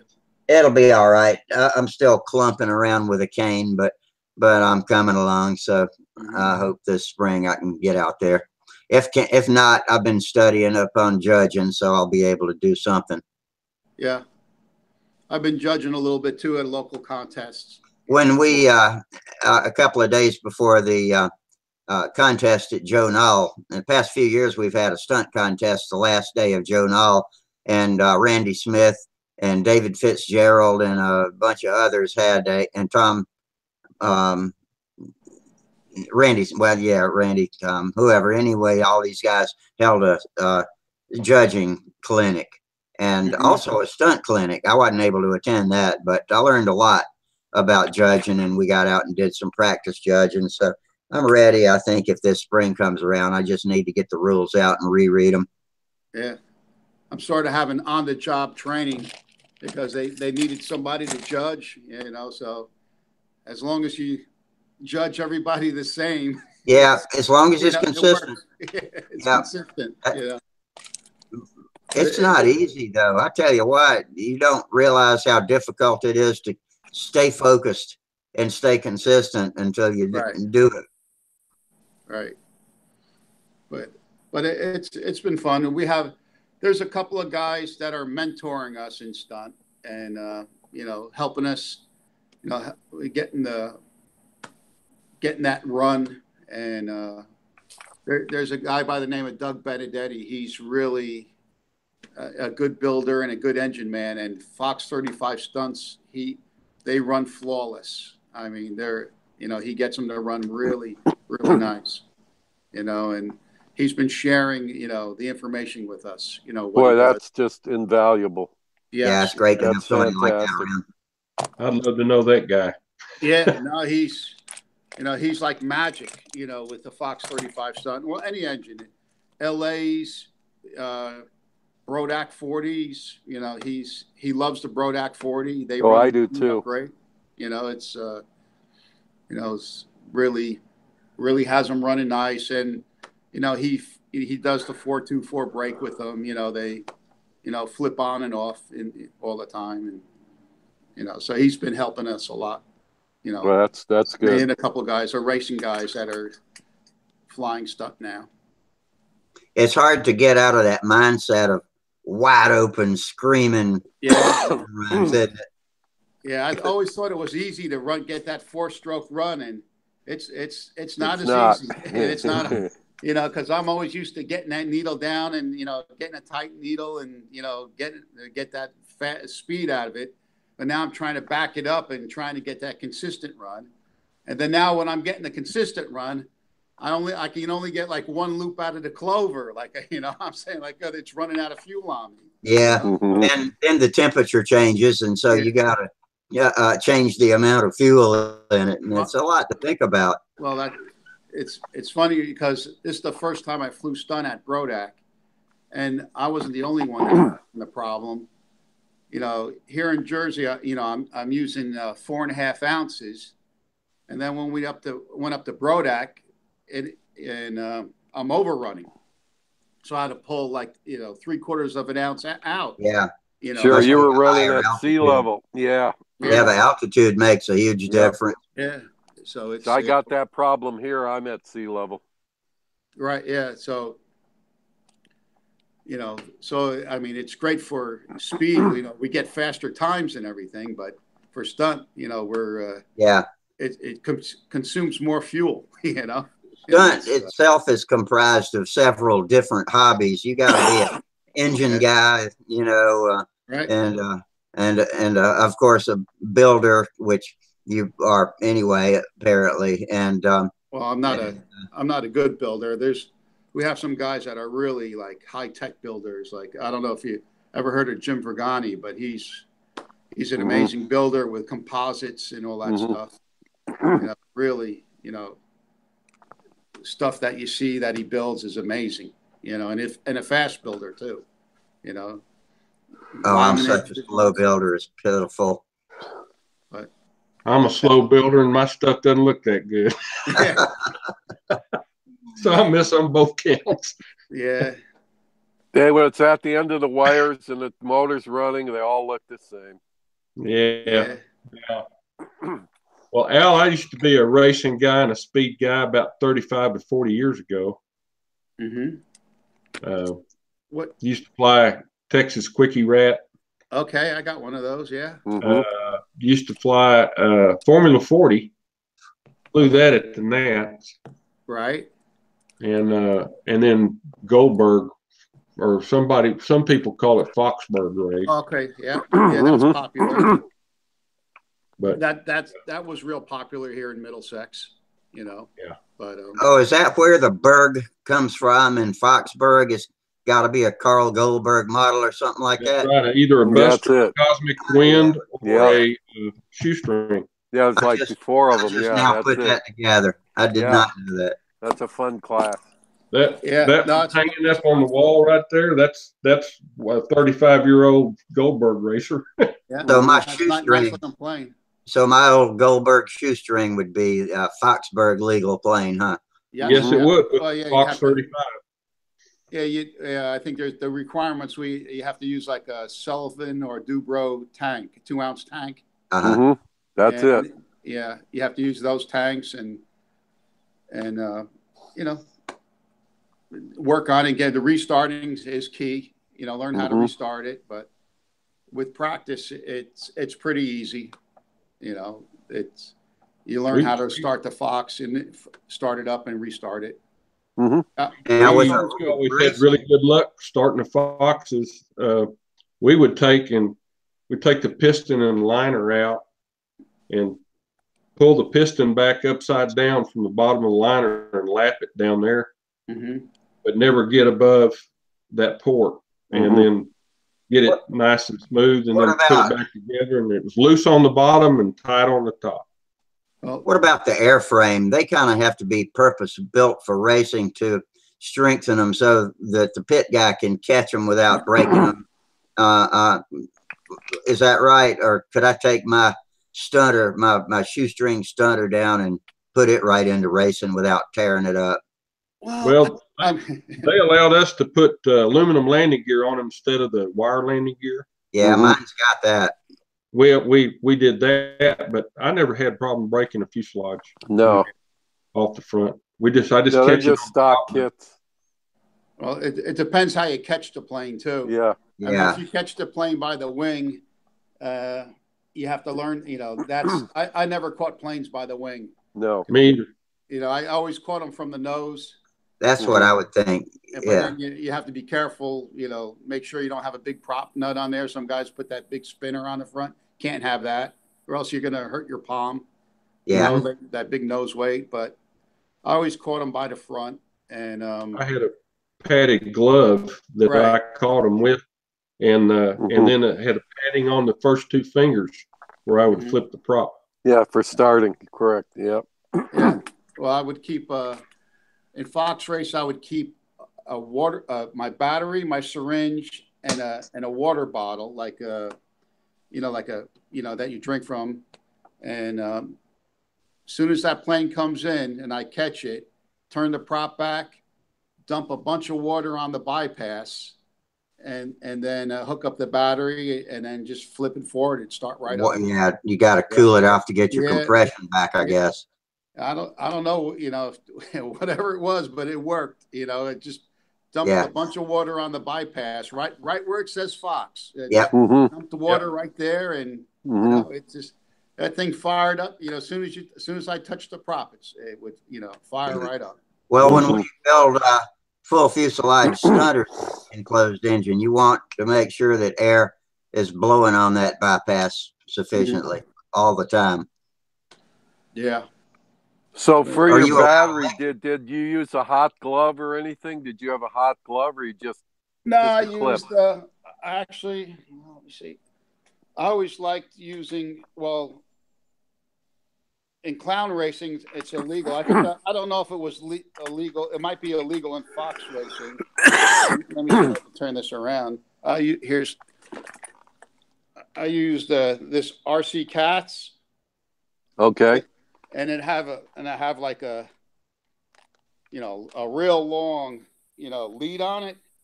So I would just actually put this in my pocket, and then have that, have this clip, right in my hand.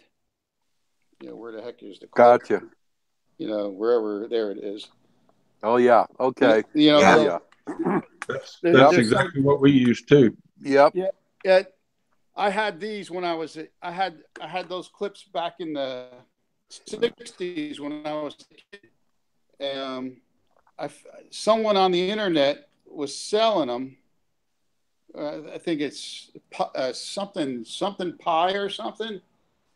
And, he had those old clips. So I bought a dozen of them, because they, in racing where they break. They were cheap. But yeah, the ones I've bought for my stunters, the fuel made them soft or something, and that plastic would break, and I ended up using wooden clothespins to screw the hardware back onto. And but those clips are those clips are really good. They're I remember them, back in the 60s when. I remember them. Absolutely. Yeah. Are you allowed to use electric starters in racing? No. No. All hand. Yeah, it's all hand. No. The only place you can use electric starters in half-A combat. Yeah. So that was a lot of fun. Half-A combat. I got a bunch of those too. I got half A. I probably got one of every half A engine, there is, or even Well, my whole life has been half A up until about 2012, and that's when I found out there was something bigger than that I could fly. I was always a lone flyer until I outgrew the field across the street from my house at the church, and so I'm kind of new. I'm kind of new in the stunt business too. I flew beginner in October 2013 and hadn't looked back. I still fly half A once in a while. You getting sleepy, Terry? Yeah. Fading. I may have to sign off, guys. And I was up. My wife's dealing with a health issue, so I've been. I hope she gets better. Yeah, everything's cool. I meant to ask Charles about his wife too. She's been ill. Yeah, it's part of the age thing, I think. I hate that age thing. Well, we're gonna get moved here shortly, and you guys can come to Florida.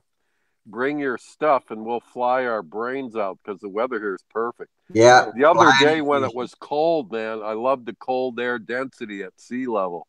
Boy, my plane was flying beautiful. Oh, yeah. Flying I in had the that morning, Brodak 40 in my Nobler. Great combination. I swear the LA 46 is too much motor for the Nobler. I like the LA 46, but it's more of a tractor type motor for me. Right. Okay. I flew my Nobler with a 35, with a OS FP 35. Yeah. What kind of plane do you have your LA in? The 46 in, Terry? That was in the Oriental. Okay. A profile. And what's combination, prop and fuel? I'm trying to think. 10.6. Okay. Too big? Too light. Yeah, too small. Yeah. I fly a 12.4 on my. I'm trying to think. In fact, wait a minute. Hold on. Let me correct because the motor's here. I've got the motor here. No, 11.6 I got on it. Yeah. Here it is here. I mean, I just pulled it off the plane. I mean, it's the from around here, what everybody uses, it's a 12.25 by 3.75. Okay. Yeah, all I'm right, close. I fly 12.4. And okay, you run that basically almost 4-stroking the whole way. It's just and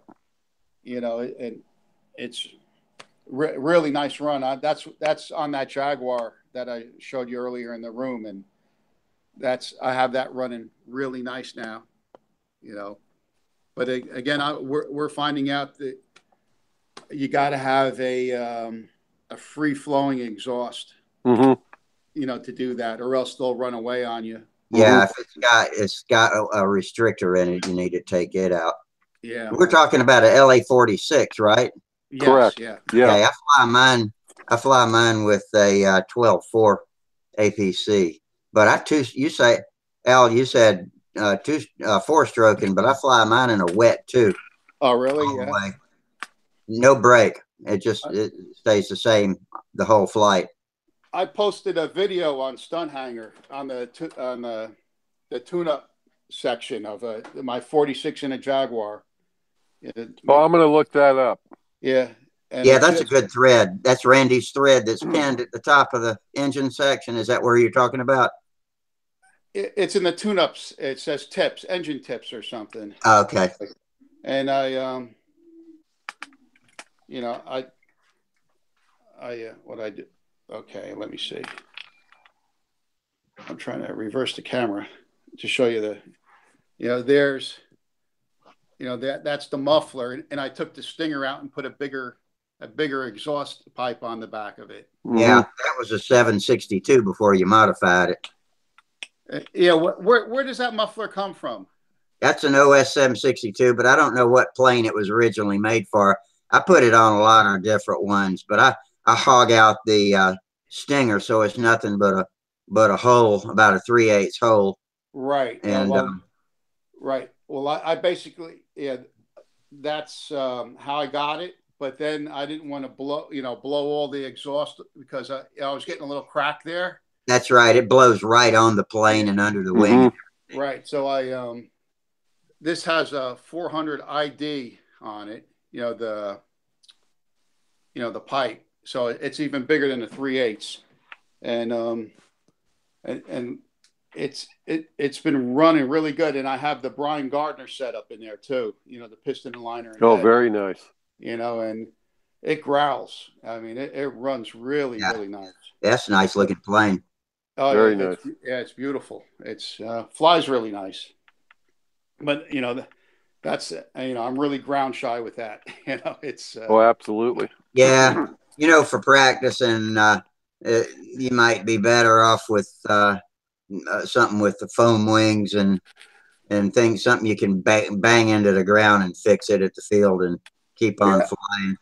Yeah, I gave up full fuselage planes for now until I'm just not ready for them yet, because I break everything I build it sooner or later, and so profiles are better for me.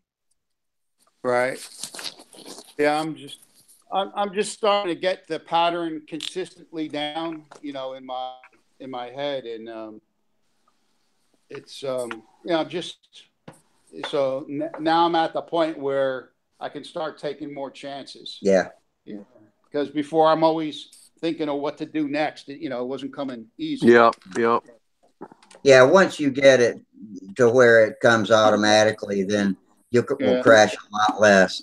And you've got a plan every time you walk out on the field with the plane. You do the same thing over and over again. So you're not freelancing moves and doing things off the top of your head. So it all starts to come easier. I'll show you my next experiment with a muffler for the LA. That's where is it? It's this thing. Oh. That's the regular LA 46 muffler. I took the back. That's the stinger inside it. I took the back half off it with the bolt out of it. So now, instead of being 3 ounces, it's now down to 2 ounces. That's a pretty cool idea. And then I I ground off all the fins and to make it lighter. Yeah, I've done that too, is ground the fins. So I want to try that to see how that works. That's my next experiment. So trying take a notebook with you to write down the results of your experiments. Not really. Just if it works, it stays on. If it doesn't, it goes to the pile. It's just experimenting, and like I said, my friend is with me, and he helps me. What's good, what's bad, and we do lap times. We try. That's nice. Try to get like 5-1 lap times in that area. Yeah, I usually fly 4.9, 5, something like that. But so it's very cool. Yeah, and we've been getting, as long as it's above 40, we try to go out in practice. At 40 degrees, and if the wind's light. Yeah, we're a little windier down here in South Carolina. We when it gets to 50, I guess we'll start to come out of the house. But it's all of what you're acclimated to, I suppose. Yeah, if the sun's out, it's not bad. Yeah, that's right. Yeah, if you can catch some sunbeams, then you're in good shape. And our field is blacktop, so that helps. Oh, that's nice. Yeah, so it's not bad. Yeah, I haven't flown off hard surface. I don't know, years. I generally practice over grass, but when we go to Huntersville, we're flying over pavement.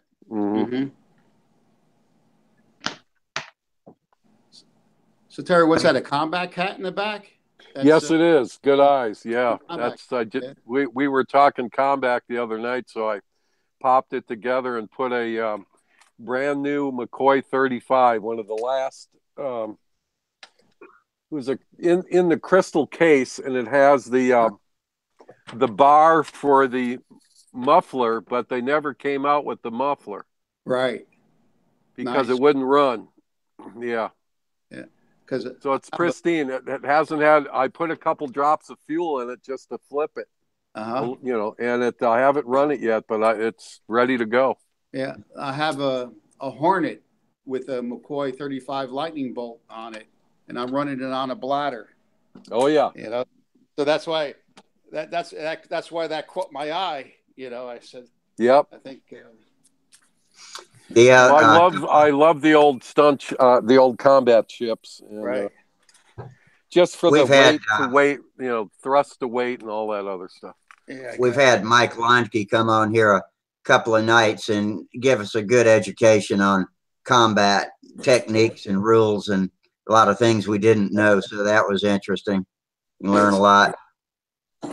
Trying to see, that's my Hornet with the. Oh yeah, there it is. Yeah. Oh yeah. Yep. Yeah. Yep. You know, with the lightning bolt on it. Yes, sir. Let me see if I can. See if I can. Oh, the lightning! There it is. Trying to. Oh yeah, there it is. That's a beauty. Yeah. No, it runs really nice. Yeah, and they have a distinct sound. I love them. Yeah. I had a man do a U-turn the last time I was flying one of my other combat ships with it's a Voodoo with a old McCoy on it, no muffler. And he turned around and he said, man, I haven't heard that sound in years. Yeah, no, there's nothing like it. You know, Yep. I mean, we have like our combat festival up here in September. And, you know, we break out the high nitro and you know, and we go for top speed. You know, we have like between the guys, you know, have a lot of fun, and it sounds really, you know, really cool. Oh, I love it. You know, we're running, you know, 50 nitro in them and stuff. You know, in the 36Xs. Yeah. Yeah, we're getting. I think with the, you know, because we do a lot of sharing, you know, and just about everybody. About 5 guys that, you know, that are running the 36Xs, you know, in the club, we got everybody over 120 miles an hour. Oh man. You know, wow. Because, you know, we have it, you know, we have the thing down to a science now, the fuel, the prop, you know, the setup, the timing of the engines. And it's, Larry Scarinzi's a big influence on us, you know. So that's good. So we're reading his, we're living what he did back in the 60s. We're doing it, redoing it, you know, his articles. He wrote those Blitz articles that how to retime the engines to make them faster and stuff. So and Larry's that's a lost art, man. Lost art. You know, I set the engines up on a degree wheel and check the timing and all that stuff. You know, so it's you get the most performance out of it. Well, that's it. That's how you do it. And then now I'm applying that to the stunt engines, trying to figure out, you know, what's working and what's not working, you know. Well, anything we can do to help, and as soon as you get what works, we're ready. Yeah, right. Yeah, well, I share, you know. Yeah, no, and anything we can do, man, I'd love to come up and hang out with you, but I'll wait for summer. Yeah. Guys, come down here and fly, and we'll go fishing. I'll take you out fishing. Oh, yeah, no, I'm not a fisherman. Yeah. Well, it's not really fishing. It's sort of like trolling and catching. If you said drag racing, that'd be different. Yeah, well, we do that too. Drag racing a lot on here. We do that too. Our main drag racer is one of the YouTube chat guys, and we don't have them online tonight. That's Minnesota Mike, but he runs pro stock, I guess is what we called it back in the 80s. And I used to drag race back in the late 70s, early 80s too, but I was more of a shade tree production. But I was running, I had a 67 Camaro that would run high 12s in the quarter mile, so not too bad. Yeah, no, that's good. That's good. Yeah, and we just had some bad news. One of the local tracks, so Englishtown, you probably heurt of that. Oh, I've heard of that for years, yeah. Yeah, they closed it down. Oh, no. Yep. Really? Copart, they rented the half the track out, or the real estate that's the shutdown area, they rent it to Copart, and that's like an outfit that's I guess they wholesale cars, or they move cars for insurance companies. It's like a salvage yard type business. So now they've got a bunch of cars sitting there. Yeah, yeah. So they're so Incredible. now we have a smaller track, Island Dragway, which actually closed down in 2012, and they reopened it.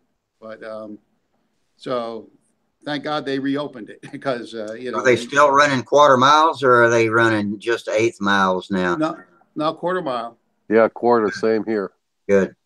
Yeah, but they can't run anything at Island Dragway. I don't think they can run anything. Let me see. Once you start hitting 150 to 180 or like 200 miles an hour, you can't. It's only a quarter mile with a quarter mile to stop. Oh yeah. And then Englishtown was a quarter mile and a half a mile to stop. So it's so you can't run really. They don't run real fast cars there, or they click them off at the 8th mile mark when they do. Or else you had to use parachutes. I never did have to use parachutes. Yeah, no, I don't either. My fastest in a quarter was like 148, and it's I didn't use a chute. I would stand on the brakes, hit the brakes. But what kind of car do you have? I have two of them. One's a Cheetah. It's like a, I don't know. Let me see.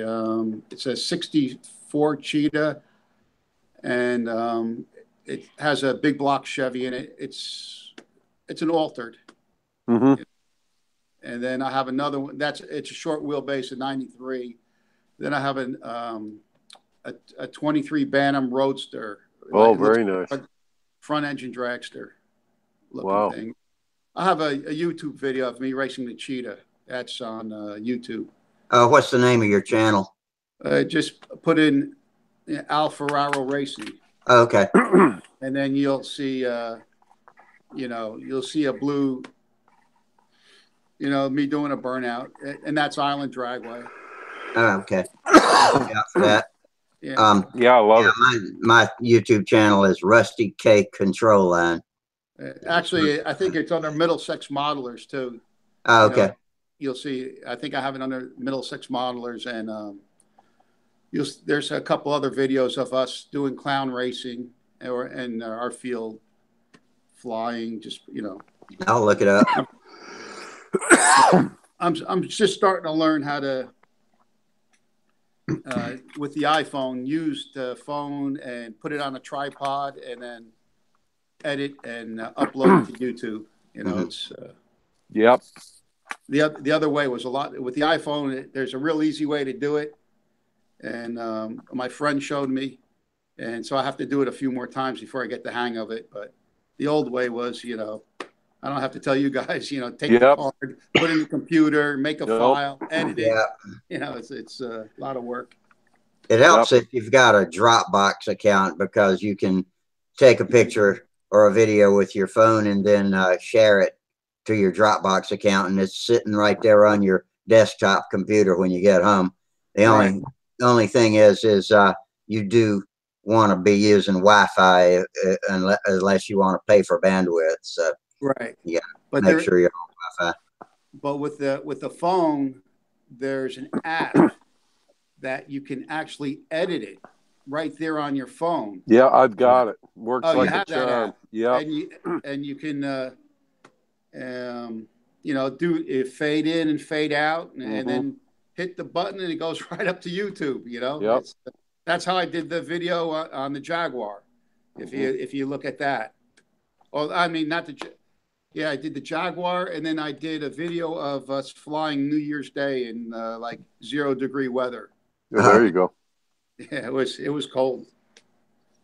That was cold. I got a picture of Skip Chernoff, Philly Skip, flying. I fly against him. Yeah, he's my competition. Oh, really? Yeah. He said he got booted up to advance. I told him, don't go to advance yet.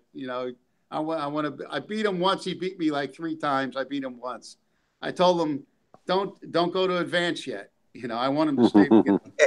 Yeah, you need somebody to. I need the competition, yeah, because he's a good flyer. He's really practicing. He's a great guy too. You know, he seems like it. I don't think he's ever been down to Huntersville, but I know a lot of the Philly Flyers. I love those guys. Yeah. Ken Cook has become a good friend. Oh, I know. Met him and Sean a bunch of times, and I know Larry Wilkes, and I know those guys really well. I flow those guys probably 100 times in combat. Yeah, and John Saunders, he's a cool dude too. I mean, all of them. So they won't let Danny fly his pulse jets out at Huntersville anymore, though, because it's an old garbage dump. You know, it's grass and control line circles now, but there's a local law that you can't fly any kind of jets or have open flames. Of course, we all smoke cigarettes and cook hamburgers on the grill. I don't know what's the difference, but they won't let Danny fly his jets. That's funny. That's amazing how he has that going. You know, doing the pattern and stuff. All the stunt flying. How long? Man, I saw him fly that Brodak. 2 hands and leaning back into it too, boy. That's something else. And I think actually at Brodak, Palco has one, and they're flying them both at the same time. He's done a bunch of 2-pilot patterns with regular internal combustion engines at Huntersville. Usually when the contest is over on Sunday, he'll get out there and put on some kind of exhibition. Yeah, but they had the 2 jets going at the same time. You know, they got running. They got them running nice. You know, I got to give them a lot of credit. That's those are tricky. Easy. Those are tricky. You know, I think he's carrying like 8 or 9 ounces of fuel or something, and it's a huge amount of fuel. Yeah. That's some giant looking chicken hopper tank. You know. Yeah. Very volatile fuel too. Yeah, no shit. Very volatile. Yeah. So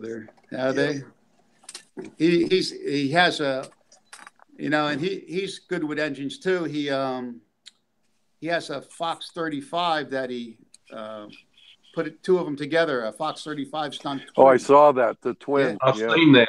Yeah, and it's funny. It sounds like it's going as twice as fast as it's actually going. You know, because it's because we put a tack on it, and it sounded like it was going like 20,000 RPMs, but it was doing like 10. You know, so yeah, he flies that in Huntersville in official flights, and always does pretty well. Yeah, no, I don't know if he ever takes all those planes out of his vehicle. Seems like he just probably rides around with them everywhere he goes. But he's got those aluminum planes. He's always got a great pit area. Yeah, he was a good racer too, because he's a good fox. We at Brodak and Foxburg, he does well. In clown racing. He's a lot of fun to fly with and against, and he flies combat too. He's a big competitive guy. Combat. I know he lost his mom last year. Yeah. Yeah, no, he's a good competitor. He's a good guy to hang out with and fly. Yeah. He'll try anything. He's all about fun. Yeah. Yeah. Okay, listen, guys. This after midnight. Oh wow! Over here, where me and Al are, and Terry. Okay, we got 3 of us after midnight. I apologize for yawning. I just was fading, but hey, it was real interesting seeing all your models and seeing everybody. Yeah, thanks, Al. Excellent. Okay, well, no problem. Yeah, Al, it was tremendous, man. Tremendous. I've been watching you guys for a few months now, and never hit the right button. Yeah. Well, you're a dyed-in-the-wool member now. Yeah. In fact, I'm sorry Charles and Wally missed you and everything. Well, have you ever been watching us when the trolls come and disrupt us? Yes. Yeah, I saw. Yeah. That's so frustrating. Yeah. That's so you have that worked out now? Yeah. I don't think that. From day to day, I'm always happy when we make it through a whole show, but I am not announcing them. I'm not announcing them on YouTube anymore, so we've lost a little bit of audience, and I'm hoping we can gradually get everybody to figure out exactly where we are and how to get here. Mm-hmm. And so hopefully we'll grow it back. And I think right now we're managing to stay away from them. But I'm glad you showed up. Maybe some more guys will start showing up. That email notification was working for me. Yeah, me too. Yeah. But I don't know if that creates, your that other attracts them. Anybody that subscribes to Sparky's YouTube channel gets and has a YouTube channel gets notified. So stopping those notifications are the best way I know to hold them off. Yeah. So Al, one last question. Do you have a good recipe for Sunday gravy? For Sunday gravy? No. Yes, sir. Gravy. Sunday gravy. I guess is that an inside joke? I don't think so. That's Italian spaghetti sauce. They call it Sunday gravy. That's right. My sister-in-law is Italian now. She married. My wife and I are we love cooking, and my wife does. She got the recipe from Ruggiero. It used to be on TV. And well, my father was Italian. My mother was German. Yeah, I come from a German background. And then Scotch, my wife, her father was Italian, and her mom's Irish. So, we're typical American family. We eat whatever. All good stuff, man. Yeah, right? This is the melting pot. Yeah. So, yep. But I'm honestly, I'm a meat and potatoes guy. Good. So it's love it. So it's old school. That's what my mom usually made. Even though my dad was Italian and stuff. When they went over to my grandmother's house, he got the gravy, the pasta, and all that other stuff. But then my mom always made pot roast and pork and stuff like that. So now I'm gonna have to get a midnight snack before I go to bed. So the short answer is no, I don't have a good recipe. But now I'm going to have to get a midnight snack before I go to bed. So okay, people, we enjoyed it. Thanks a lot. Thanks for joining us. Yeah, Al, if you can get me your email, or I can get you mine. I mean, I can give you mine now. I don't mind. I'll give you mine if you. Okay. It's AL. The minus sign or hyphen, and the girl's name Denise, DENISE at Comcast.net. Okay. Yeah. Might be in the profile on StuntHangar too. Yeah. No. Right. Yeah. All right. Yeah. Yeah. I should look there, but I don't. Yeah. I'm on there. Good deal. All right. Easy to get a hold of. I'm around. All right. Y'all have a good week, and we'll see you all back Friday night. Right. It was good. Have a good Talk to you guys. Okay. Bye. Nice to meet you, Al. Hey, same here.